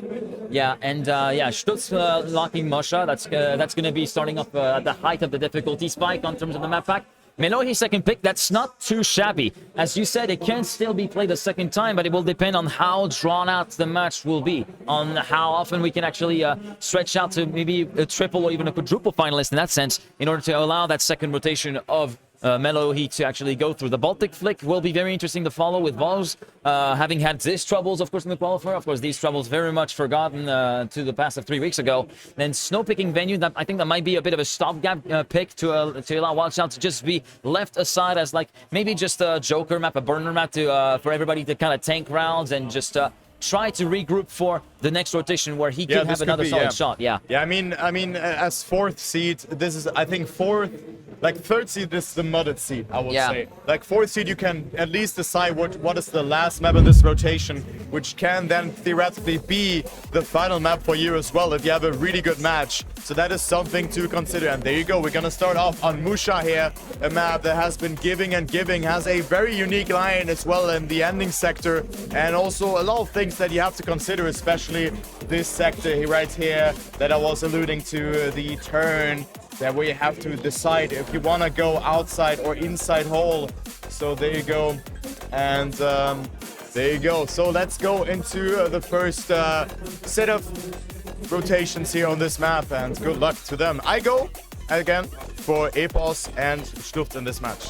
For me, I'm thinking Epos, and yeah, I have to go with reason. I would say either Stutz or Boss. Snow is very much a 4th, like, outlier pick. It would be a very nice surprise to have Snow make it through, but I reckon his chances are going to be a lot slimmer compared to what we saw on the match versus Coco and Masa, for instance. Yeah, definitely. So that is a good reference. There will be another level up for the players when it comes to the pace of the players and the consistency, and that is a very much different task to clear than just playing in the semifinal. But the players are ready and have warmed up. I mean, it's literally just match after match for them right now. I mean, they have a 1 hour break after that, but here we go. Round number 1, Bossbest and Epos are a bit further behind the line here, but only a couple of thousand, just 5 seconds into the match. Epos with a great line there, finding himself in here, and Boss not with a good entry, but we see the first mistake already. Similar start to Stuft compared to the previous match, and also Snow not with a good start. So the 2 players from the United Kingdom in this match are leading the rounds. Yeah, so far the UK lads are very much in control of this particular one, with a very firm grasp of how the rally is going to be dictated, with Epos and Boss both going for the more conservative line around the outside, not opting to go for the inner line. They do not really need to push for it in order to actually get this one home, because it does say 0.1.2, but the timing of that inner line is not exactly instinctive. I talked to Binks about that, and it's a case of getting the timing right and actually getting it in the fingers, and not something that can pick up just on the fly, as Epos manages to edge out his fellow compatriot Bossbest and teammates with a 0.772 to kick things off. Starting off pretty all right in terms of pace, in terms of match pace. We're less than 0.3 away from the 0.578 from Holo, which is our reference time to actually look up to. Epos and Boss 10-6, Snow 4, and Stufts 3.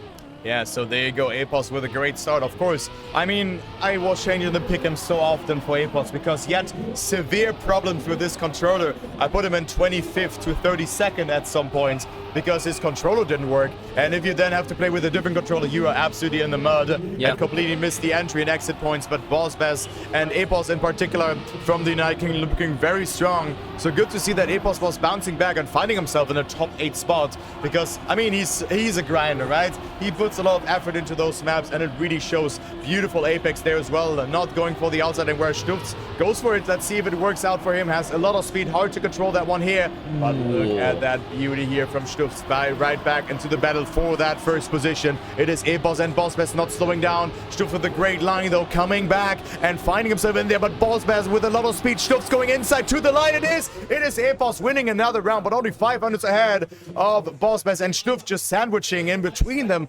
100th behind the leader, only getting second place. A point at 55, only netting you third place. That's wow. Yeah, that's insane. This is pretty insane. We saw high point sevens, mid point eights for the top three. That's how stacked it's getting right now. And Snow over the first, of course, it's only 2 rounds in, but yeah, already Snow finds himself a little bit lost for now. He just needs to tank those last few rounds in on Musha before we head on to Melohi, where he can have a bit more of an impact, because if he can consistently pull out point 4s when he's on it, according to himself. So this is something that he's going to be very much looking forward to as we're following along with the perspective of a Frenchman from BS Plus competition. Currently, this Stubb's going a lot wider than he would have bargained for, forced to kind of release a little bit to avoid hitting the wall with the right rear, and thus will be allowing Epos to be right within his coattails of his car. And Bossbest is also assuming the lead as Stubbs goes for the full slingshot around the outside, carries so much speed through it as Boss clicks the neon. It's going to be Stubbs promoted up into the lead ahead of Epos into second place thanks to a beautiful entry to the third sector, and it looks as though this time the Dutchman will be making it through once again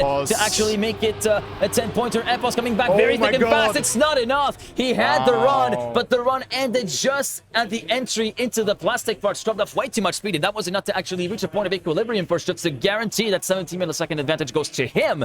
So Stutz bounces up to second place with 19 points, 26 points for Epos, and that is the final round before maybe a little bit of freedom maybe for the man in fourth place right now. I mean, Epos had it there, I would say. He just messed up the apex a little bit and was 17 thousandths behind. And I mean, I have to be honest, I think this will not be a good match for Snow, because map 1 will most likely be his finalist map after that start. 11 points only for Snow so far. This is not a good start for him. I mean, everyone has kind of gotten something out of it. Maybe Bossbest, not really, only round number 1 where he got second position, and then he followed up by a third and last place. So not that good for him, but he can pause and also, yeah, against himself of tailoring himself through this map. But this looks really good, very controlled. But Epos had very good ending sections on this map, and this looks really good for the player of the United Kingdom here. And also Bossbest like oversteering there a lot, almost losing the gear there by the looks of it, and only ends up on second place. So Bossbest only with 19 points in map number 2. I mean, not too bad, all things considered, but he really is in need of that first position, so that's why he's behind Stutz. And then Epos quite far in the lead, and Snow 14 points. Not a good map for him.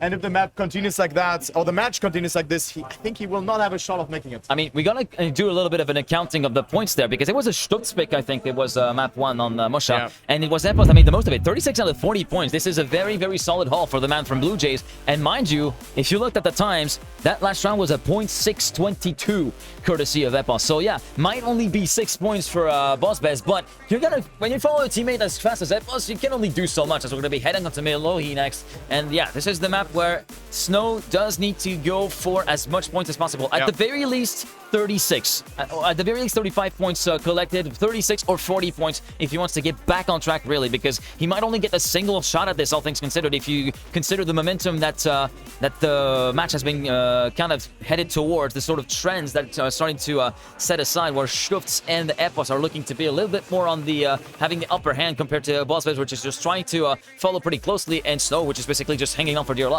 I mean, let's talk a little bit about Snow and about his playing field, because he comes from a Zerator-ish style background and then branched out into multi-style.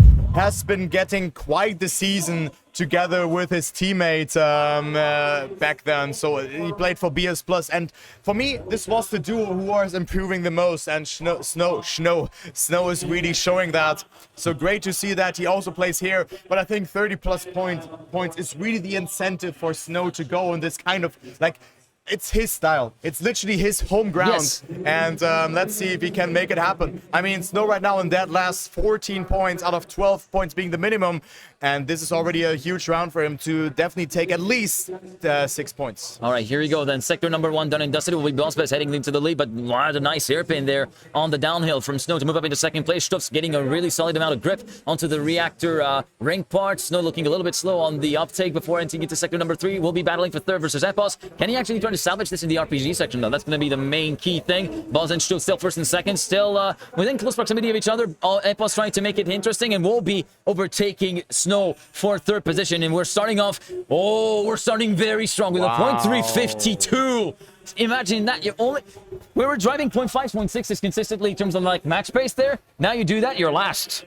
Yeah, you do that and you're last. World record is a .31 here, 312. And that was done by Stufts. By Stufts. And then Mime also drove, I think, a 318 also yesterday. So good times there, all That things was actually considered. Paco with the 318. Yeah, Mime is sitting on the 364. Yeah, but I mean, he also did a very fast time. Yeah. And there you go. I think we're going to see faster times on this map today already.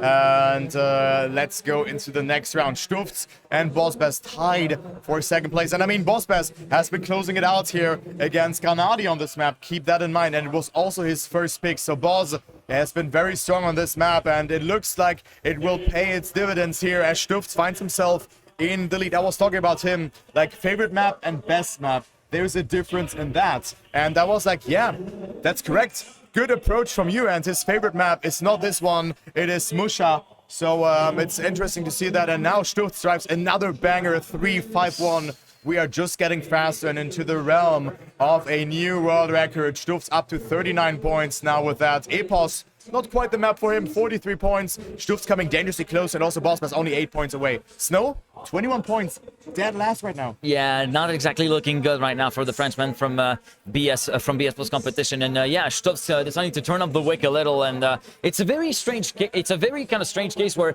we've had that in team modes in 2v2s where we saw teams taking the other team's picks. Here it's pretty much someone else taking an adversary pick. We saw basically Epos take the pick from Stufts, and now it's basically the other way around, with Stufts currently making the best of Epos's pick to actually make a dangerous charge to the lead of the race. And once again, it's going to be one of the BITM boys that are going to be left with the dust, and actually both of them, Bossbest and Epos, again left in third and fourth, and Stufts enjoying a pretty sizable lead over Snow of about a tenth of a second. Snow still staying within close proximity of Stufts, trying to maybe mount something into the third sector. I think it's going to be very hard to catch up because of the kind of gap that's already been settled, and the trajectories are also relatively similar. The times, we're dipping into the 0.4s, but still, 0.4s at this stage of the game is very, very quick. Snow does get 6 points, but it's well below the target that he should be aiming for. And Epos now does have to relinquish the lead in the points. 49 to 46 for Stufts and Epos. Boz now sitting on 39. And yeah, I think Epos is just going to tank this last round before we're going to be heading on to the next. Yeah, let's see if this will be happening, because Stufts now went into the lead up to 49 points. Much better map for him than previous time, but now he has been making that first mistake. So look at that. Now the BITM boys are leading also due to Snow's mistake. So Snow absolutely in the mud on this map. And maybe he needs that kind of pressure, but I think it's 30 points out of the first 2 maps. 8 rounds, that is nothing. That is nothing from Snow, just a second place here and there. It's not enough for him, and with that, he will be falling more and more behind as the match is progressing. And Bossbest with a very wonky line there, conceding a lot of speed, but still is able to make that jump just barely. And Epos is catching up, but it will not be enough because he also had to readjust. So Bossbest taking first place, Epos on second, not first just yet. As you said, that it might be the case, but coming back to that battle for first position, only 1 point away from Stufts. Bossbest keeping himself nicely afloat, actually, in the battle for second position right now, along with his, I mean, even for the battle for first, because it's like less than 5 points of a gap between first and third. 53, 52, 49 at the present for Epos and Bossbest and Stufts, as we're going to be heading onto the Baltic Flick next, as we're just going to try to get the points count a little bit here. And yeah, Snow up to 30 points, only 16 points collected over the last 4 rounds on Melohi. That is a big black mark against the chances of the Frenchman to make a comeback here. Yeah, this is a huge, it's a mammoth task for him to make something like that happening, because the battle for top 1 is actually so close between Stufts, Epos and Bossbest. And now the Baltic Flick is coming into play. Beautiful map from Vixa. I mean, this one and the Kaluki map, they have to take it for me for the favorite maps also to watch. I mean, you have those flicks here, this like very interesting eyesight into a left side flick where you just maximize the speed, and then you have another like very unique risky ending to take them, as you can see it right here going on in this preview, where players just have to like flick their car in a very unique way into the ending and then make that jump across. You can get a lot of speed into that one, and of course, it is not easy to do. We have seen overtakes happening and also good times, so good luck to the players. And Snow, I mean, it's also a map that could suit him very well because he's a player that goes out of the ordinary a little bit more. Also, one player this map does suit well is Epos. I had a little bit of a talk with him late yesterday after he had a little bit of a break after ending his day 1 shenanigans, and he thinks, like, out of the first 3 maps that are currently being played, Mosha is where he can do some stuff. Beloi is one of the 2 maps where he feels very weak, and Baltics is one of the maps where he feels apparently the strongest. So it will be very interesting to see how the man from Blue Jays will be faring in this set of 4 rounds to be played on the Baltic Flick, as we follow along with Snow for now, giving us a good overview of the pack up front. A quarter of a second behind as we go through the dirt with that line through the bollards, heading through the middle sector right now with that 90-degree left-hander outside the pole before hooking it up to the apex and now setting yourself up for the ice slide. Following along with Stuffs right now. A little bit of a correction, I think it was on the part of Bossbez, dropping him down to P4. As a matter of fact, yep, that was a very big correction, going way outside and losing a lot of speed on the exit. And look at Epos versus Snow, actually. Snow looking really good. Unfortunately, a hefty clip on the landing for Stuffs, and now it's going to be a battle between France and Great Britain right now, with Epos having the upper hand by about a 10th of a second. Stuffs trying to come back to make it a 3-way fight, but clips at the inside. Snow versus Epos. Epos has got quite a bit of a lead up to manage the race up front, and it will be a 0.455 to kick things off, and Epos already making a statement of intent by passing the halfway mark. Yeah, halfway mark for Epos, 58 points away of reaching finals mode, and then of course you have to win 1 more round in order to make it into the top 6 and also be guaranteed a stage match. But you then play, like, you have a break, an extensive break after this match, the 1-hour break where we just set everything up and also take it as a lunch break, but also the winner bracket final, of course, we played earlier, and then they play against the bottom 2 who are going through on this match. So there you go. Snow with quite the comeback in the previous round, I have to be honest. I mean, but only getting that 2nd place, he needs more than that, and he can't really find the opening here in this match because the 10 points are just detrimentally important in this one. Snow not able to make it again because Bossbez and Epos are quite for it, and I think this is also a good time for Epos. Yeah, this is looking very, very good so far in the 1st and 2nd sectors, but Bossbez also gives him a run for his money because Epos was looking a little bit wiggly at the exit of this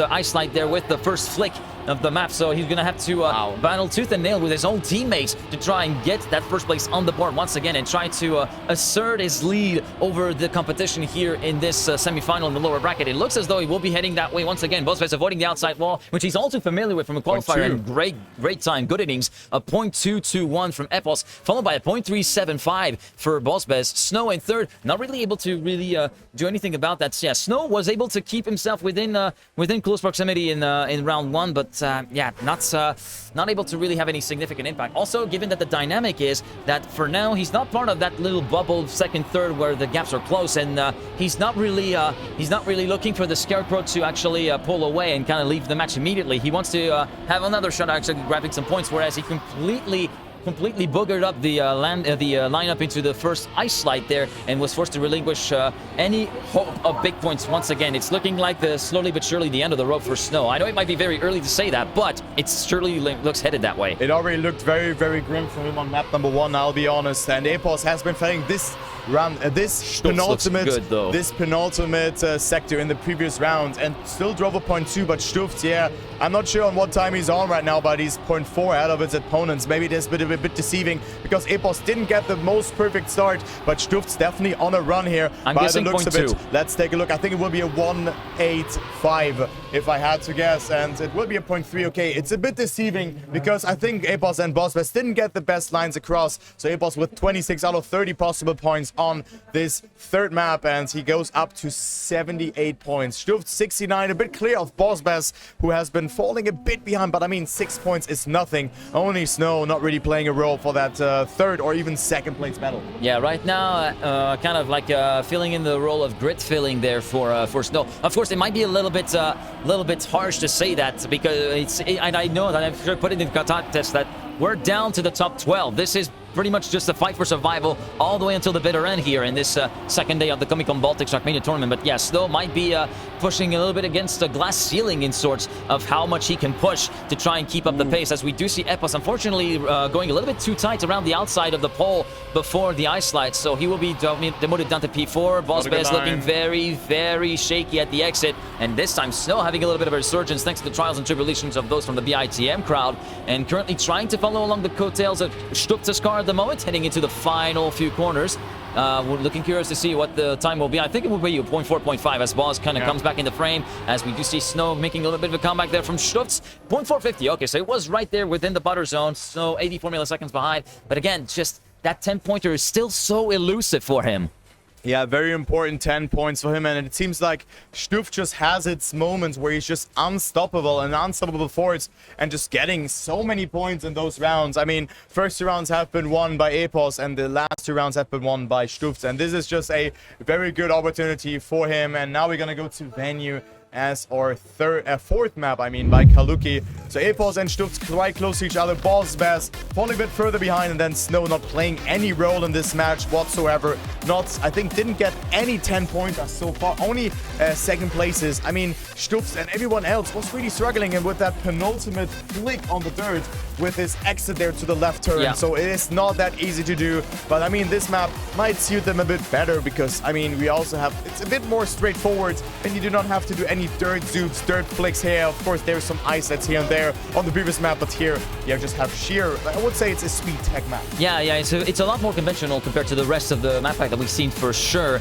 And this is where the one where there is arguably even less of a margin for error because of how straightforward it is. You kind of have to follow one. There isn't that much variance in lines that you can take, not tricks up anyone's sleeve that you can actually take use to your advantage. And any sort of slip up, any sort of grazing of the wall, or any sort of misalignment can really be very costly down the line as you try to actually get some points going. And yeah, I feel like this is one of the tracks where the more old school guys could really make a stand for themselves. And yeah, I feel like Snow, coming from the ZRT background, might not be feeling super at home on this one, but I don't know. I kind of want to give a little bit of a chance to him, as the Ballspace unfortunately clipped the apex in turn number 2 just at the start, so he will be relegated down to P4 already.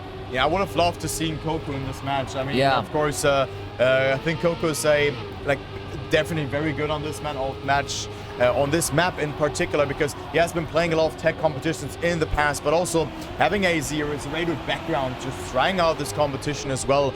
And I mean, he's just not that bad on, like, he's a very rounded player in this way. But right now we have a good fight. We see the first mistake being done by Snow, and also Bosbez a bit further behind. So it's between Stutz and Epos, first and second place. They can extend their lead here again to a lot of points, and it is Stutz driving a great time by the looks of it. Also Epos not too far behind. Stutz failed the ending in the previous match. Now he's not doing it. He's up to 89 points, up to first, and Epos getting demoted to second place. Still a good match from him, but Stutz just unstoppable right now. Yeah, absolutely unstoppable. And actually, that's the third consecutive round win for Stutz that allowed him to basically reach a level of equilibrium in terms of the gaps, where Epos was able to actually just get 2 rounds back-to-back on the Baltic Flick, which allowed him to get a pretty sizable lead over Stutz, but then followed by 2 very heavy setbacks in the last sets of rounds on the Baltic Flick, which kind of evened the gaps back out, and now it's still fairly even, just 2 points between first and second, but now it's in favor of the Dutchman, who's looking very solid at the moment there, despite a little bit of an early blunder in the first round on Musha, of course, which was the opening map, as we do see now this time Snow trying to make a little bit of a resurgence, trying to rejuvenate himself, currently sitting on 52 points. He's got nothing to lose at this point. He might as well just pull out all the stops and try to keep the pace as much as he can. Currently following along with Bosbez for the perspective of Snow. He's currently sitting pretty actually to make maybe a late attack on the man from Blue Jays, but actually looks very slow at the exit of the penultimate corner, and thus will be falling prey to Bosbez, and even Stuffs actually forced to respawn. I was going to say Bosbez, but it's Epos. Yeah, went down to the wire, but it was ultimately a 3 millisecond gap between these two, 0.202 versus a 0.205. And yeah, I was confusing Bosbez and Epos. Bosbez managed to get a pretty solid lead, a 0.2 lead, and finished on a 0.6 in the end. Very respectable time for Boss, which is going to put him right back in the game in the points. He's less than he's 11 points away from the lead right now. Yeah, I agree with that. So it's 11 points between first and third position And I was a bit confused in this round because Stutz had a really good line. Yeah. But then just right after we went to spectate him, he just made that mistake.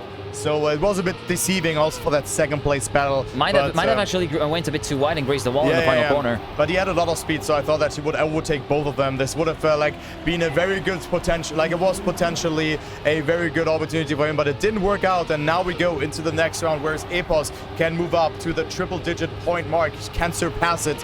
He can go up to 101 points, so this will be a good step for him. Also, Bossbest, second place, not too bad for him to stay close by Stutz and even come closer. But just when I say that, yes, he should go for the respawn. Maybe he has to search that button from his very unique setup. So Stutz overtaking Snow there. So from a disastrous round from him all the way up to second place, 6,000s again. And Epos winning yet another round and claiming first position yet again. 101, 98, and then 84 points. And I mean, Bossbest had the opportunity to come 3 points closer to him, but there you go. Now it is 14 points on the gap. Yeah, that was a bit of an unfortunate one for Boss to actually have. Went just a little bit too early to the apex and clipped on the inside wall, which sent him all the way, of course, over to the other side and into a little bit of a dipping in the water, and then that was game over. He was forced to respawn as we're going to be heading into, I think that's our 4th round already here on Karluki's venue before the map switch. And Epos, Bossbest, and Stutz 1, 2, 3, and this time Snow getting a little bit left behind, a bit more consequently, and sees Stutz also being left behind at the exit of the reactor boost dirt part, forced to scrub a little bit more speed as he put a little bit more angle into the corner than it should be required, and that allows both of the Blue Jays players, Bossbest and Epos, to be tending this together essentially. We're not leaving each other's ghost taking away any kind of advantage so far, as we do go all the way down to the wire for the final corner. Boss forced to release quite significantly. It's going to be Epos potentially sniping, but no, Bossbest with a much more tighter line to the finish line. 0.741 versus a 0.746, and Boss grabbing a very much needed 10-pointer to kind of make amends from the previous round where it did not really go that way. 107, 102, 94, so Boss still in with a shot of potentially relegating Stutz to 3rd. Yeah, sorry, I just had to laugh because what Speed said was falling down from floor 5 on shallow dip, so that's why I had to laugh a bit because I did the same mistake. But yeah, there you go. It is Epos now in the lead, but I mean, Bossbest with quite the line there in the end to staying ahead. It was a bit deceiving there, but he is still in the match. 94 points, 102 for Stutz, still not safe just yet. Still not safe just yet, as we're going to be heading on Kislas Wildchild, the last map of the rotation, and what looks very likely, for me at least, to be the last map of this particular match, because Epos is only 13 points away for finalist. Like mathematically, a one win and a 4th place finish would be enough for him to see him over that particular point limit. Stutz on 102 needs to work a little bit more, needs at least 2 wins back to back. Bossbest around 26 points away, so he does need 2 wins and 1 second place at the very least, and Snow is just down in the doldrums. And I reckon we might be heading into like a 4-round situation where we do see 1st and 2nd being settled, although it could happen, yeah. Yeah, it could happen, but I would be glad to be proven wrong and to see maybe circle back on Musha to finish off. Yeah, I mean, Musha definitely is advantageous for Bossbest. So if you like had an in-depth analysis beforehand and you think, okay, you know, Bossbest is good on this map, I think it was possible to predict Bossbest going into a top 6 situation. I'll be honest, but I mean, just seeing the setup on stage will be very cool. Bossbest playing with mouse velocity, going all the way from the lower bracket into the top 6 situation. But of course, it's too early to say that because he has a long way to go ahead, and Stutz and Epos are right now ahead of him. But I mean, it is possible, but also with those mistakes, 2 players dropping like flies here. It is Snow and Epos making those mistakes. Snow 65 points. This is not looking good. Epos can go up to 110 though, so this is still very good for him. Yeah, I mean, it's part of the scenario that I was saying, 13 points away, and that's an unfortunate one. It's not uncommon to see people going way too wide at the exit of the grass, banking onto the road and clip with the right rear, and that is the latest victim in the form of Stutz of that particular section. And Bossbest, that is the greatest opportunity for him to get the 10-pointer, which he executes himself so much well.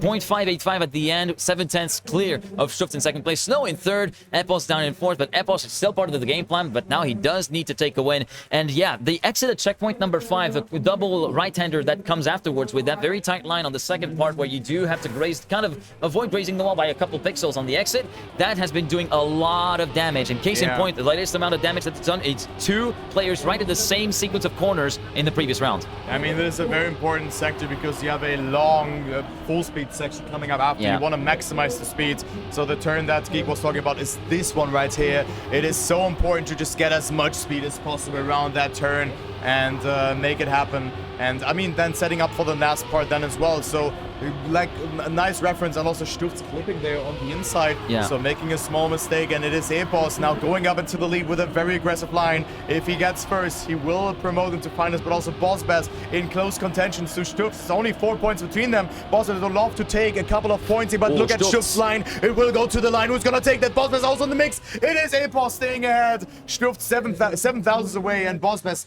imagine driving a point 4-2 and being in third position. Oh my god. Yeah, 0.425. That was driven by Boz. 7 milliseconds. And what saved it for Epos was the low line at the jump into the finish. That's what really saved his bacon to actually access finalist status right now and be among the first to have a shot at actually punching his way onto the stage here at the Comic-Con Baltics. And already it will be Bossbaz being left behind with a very early clip before checkpoint number 2 in the first wood drop down. Also very easy to do. This time it's going to be Stuft's asserting dominance here on this round, currently denying Epos by about 0.2 of a second. We also see Snow currently right following along with the man from the UK playing for Blue Jays. And this time Epos has to relinquish second place to Snow. Snow again, desperado, nothing to lose, but right now it's not exactly paying out that way as Stuft decides to learn the lesson from round 1 and avoids the cliff from the right rear at the very exit. And now he's going to be promoting him still into the lead, but he's forced to slow down quite dramatically. And look at Epos coming back, just sliding into the open door, and he punches his way into the main stage, ladies and gentlemen. And you could hear, you can't probably hear it, but we heard the roar of Epos just getting that round done and dusted. 0.525. Stuft's now onto finalists. Bossbaz 111 does need a win in order to make it into a double. No, oh no, I thought it was gonna be gonna be enough for Stuft, but no, 118. My bad. So that's why this was so important for Stuft to hold on to that first or at least second position, but he got overtaken by 2 players there in the end. Of course, Epos then was able to make it. The seeding doesn't matter here if he got first and second, or second, I mean. So there we go. Stuft's not in finals just yet, so that means that we also go to another round, then at least one more happening there. But let's focus on this fight because Bossbaz could promote into finalists himself if he wins this round. This is so important for him, but now Stuft has to also deny him. But Bossbaz with a great line there. Look at this. Stuft with a good amount of speed, but Bossbaz is in the lead. Stuft just has to finish, but can't deny him. Theoretically, he has to release, and Bossbaz will also be in finals. We have another double final situation here going into the next round. 0.405. Great sign being driven by Bossbaz, getting very close to dipping into the 0.3s there on the part of the man from Blue Jays, and both Stufts and Boz heading into finalist status, and Snow just sitting there as a powerless bystander pretty much, as we're going to be circling back to Musha. And this is a map where Stufts was the one to pick it, but he was not able to really make the most of it in that first rotation. So that is going to be the big question mark. There's potentially only one shot, if not certainty of being only one shot to validate that spot onto the stage. Can Stufts really get on it right from the word go? Yeah, there's one more round that will be played, unless, of course, Snow is still in the match, but we have not really seen too much from him at all, I would say. I mean, he has been only getting 6 points in all those rounds. I'm not even sure he has won one round, but I mean, after 16 rounds, having an average of, like, let's say 4 points, that is nothing. That is nothing from Snow, and I mean, too bad that he has not been performing and living up to his expectations of making it into the top 6. So too bad to seeing this, but here we go. Musha, it could be the last round, and then we also head into a small break, but I think we're still gonna have some interviews, probably with Epos as well, and maybe even Bossbaz. I mean, probably Epos, just an interview for Epos. So at Cam, we're gonna have one interview probably from Epos after that, so just that you know that, and let's go. So 5 seconds, and then we're starting here on Musha from Roka. This could be the final round. All right, possibly the last 60 seconds thereabouts of action here in this lower bracket semi-final in the Comic-Con Baltics 2024 Trackmania tournament. Here we go then from the perspective of Bossbaz for the start of the race. Both him and Stuft with the red trigram on their car, which rightly visible on the car of Bossbaz. A little bit more less contrast on the car of Stuft, and you can see Boz this time going a little bit more sideways, heading through the triangle line in the middle of the first sector and already losing a lot of time. It's going to be Stuft taking advantage of that to move up into the lead. Snow managing to keep keep himself right within pretty much the rear axle of Stutz's car at the moment, heading into the end of the first sector, moving on to the middle sector. Yeah, and also now this outside, or the line from Stutz, the line advantage will come into play. Will this work out for Stutz? He goes for it and has to respawn and crumbles under pressure, but now Snow is his best friend. Snow is ahead of Bossbass, and we could go into another round. If Snow wins this round, he could go up to 92 points himself and build up some momentum. I mean, he still has to win 3 consecutive rounds. Good apex from Snow as well, and he can't deny. Bossbass pushing. I respect it, and Snow wins the round. Stutz can be very happy that Bossbass didn't make it through there. Stutz crumbling under the pressure. And I was thinking about this moment when I just lifted my hand here, that Stutz, like, he is crumbling today. Yeah, that's a really unfortunate one to have, that particular one. And Snow acting as a lifeline for Stutz. That is very much the key takeaway from that third and final sector, because Snow really rose to the challenge, actually. First round win, actually. First round win, actually, and first 10-pointer. Could that actually be a momentum setter for Snow? It's going to be very difficult, because he does need, at the very least, 28 points to actually get back into a triple finalist, to force it onto Melohi, as a matter of fact, once again, just to point that out. But so far, Snow continuing to hold the lead, and Bossbass being the first man to make a mistake this time. It's all down to Stutz to try and get into first place at the moment, and it looks as though he's got a better exit entering into the end of the middle sector. Goes for the inside line, tries to go for the slingshot around the outside. Maybe this time it should be the one to seal it the deal for Stutz. Yeah, he gets a much better exit from the exit of the dirt slide, but it's not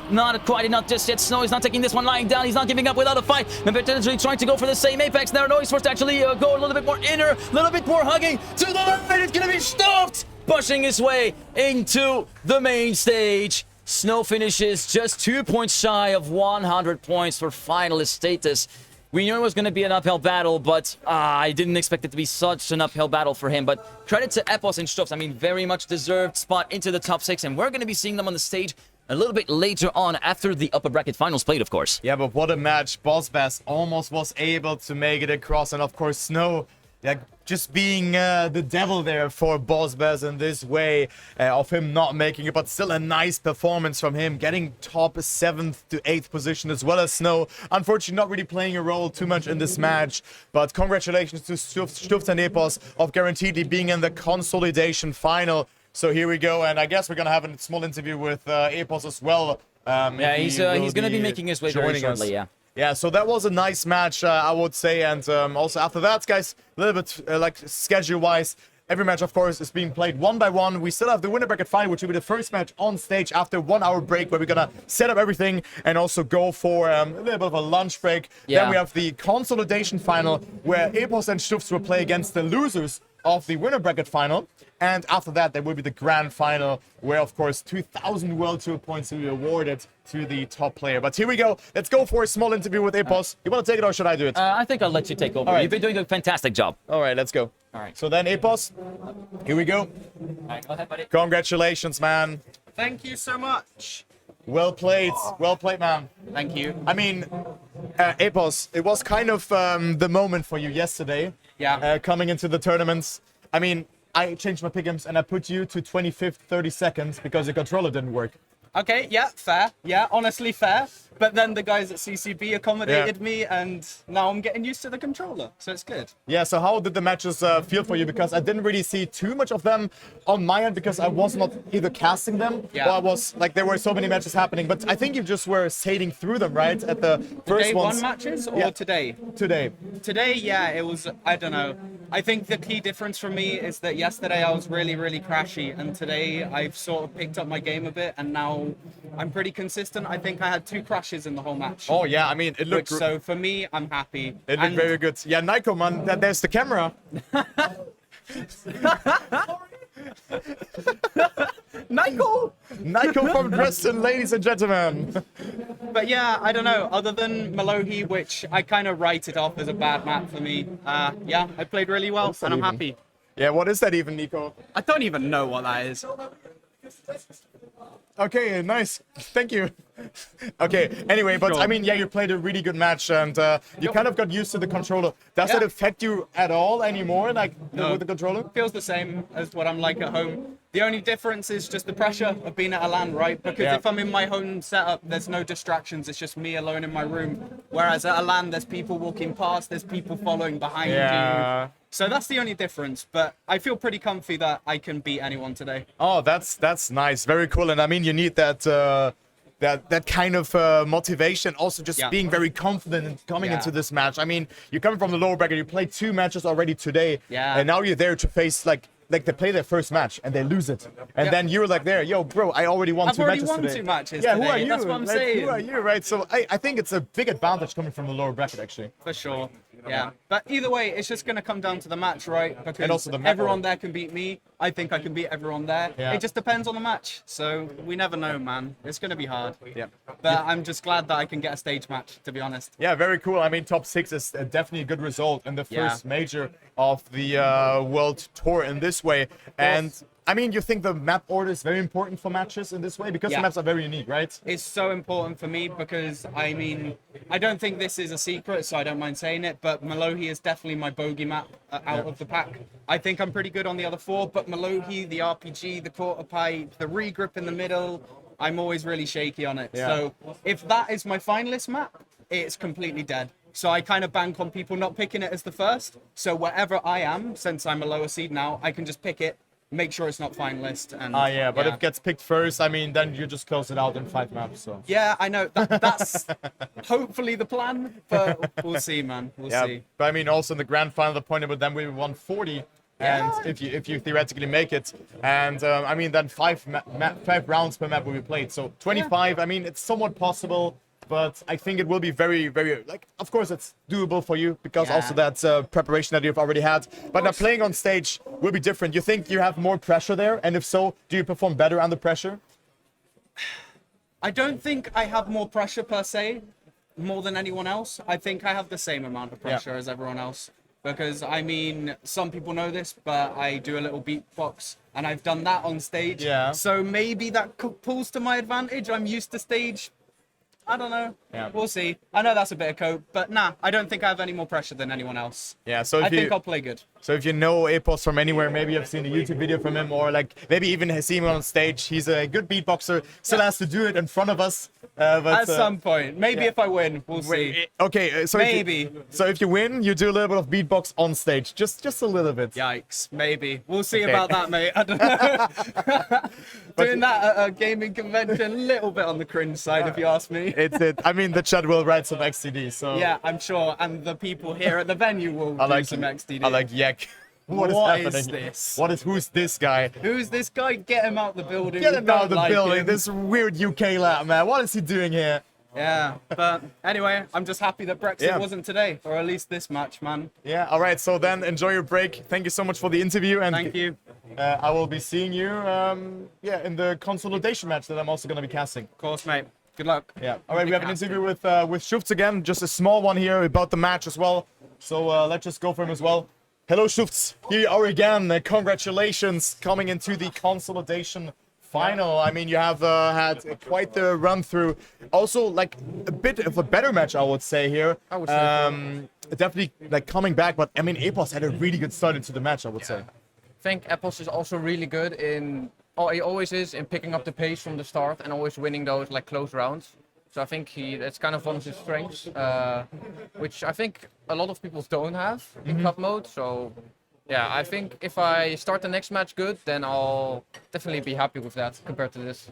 Yeah, I think so as well. I mean, now you kind of know who you face up against. You play Epos again in the consolidation match. And then, of course, maybe even your teammate, Wizzy, I mean, who has been looking very good yesterday. He got that first seed, but I mean, now he has quite the match in his hands against Bings, Tween, and also Mime coming up in the winner bracket final. So this will be quite hard. But how do you feel after, like, I would say they had a very shaky match 1 today, and then it went better. But you have to pick up this momentum, right? Yeah. Coming into the consolidation final.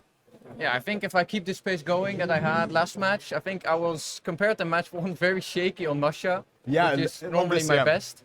So I think if I can step that up, I think I'll be more than good to win my next match. Yeah, I mean, there was one round in particular because Snow was your best friend in this one round. Yeah. He won his first round in this match, and you were able to just live on another round, fading that right line. Maybe you were thinking about it a bit too much, but what was going into your head just right when you made that mistake? I think it's just a pressure moment. I normally never fail it in any round, so it's just kind of the doubles finalist, top 8. It's pretty tense. Yeah. And I think I did a world record in warm-up just before that. So that was also kind of weighing on my mind, but I just got lucky that Snow won that round, to be honest. So Yeah. it You have to be happens. grateful. Yeah, sometimes you gotta be lucky. That's Yeah, how it dude, is. just maybe the next beer that Snow drinks is on you or something. Maybe from the No. prize pool that you could get if you reach to the final. Because, I mean, you've been improving and improving, and I think it has been a great match for you all along. There's a couple of things to think about, but, I mean, now you just really get into the zone. So congratulations, of course, on your top 6 position already. Is there anything else that you would like to talk about? I think I'm just going to try my best. I'm already very happy with the results. So whatever happens, I'm happy with what I got. I think the matches are all very fun. So, and it's all so close, like anyone could win. So yeah, that's basically it. Yeah, so thank you very much, Stuff, for the interview. Yep. And I will be seeing you in the consolidation final later as well. All right, guys, so here we go. This was the first 2 matches happening of the loser brackets. We have had a couple of eliminations already, 6 to be exact. And we're gonna be back with the winner bracket match between Mime, Binks, Tween, and also Wizzy coming up. There will be a banger match, but only 2 players will be going into the grand final that will be played at 16 this time zone. So you have to check out when it will be. So it will be in 3 and a quarter of a hour of time. So here we go. We're gonna go on a small break though, and we will be back at 14. So 1 hour and 50 minutes with the next match. So guys, have a good one. Thank you so much for watching and take care. We're gonna be back very soon.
Um,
Access granted.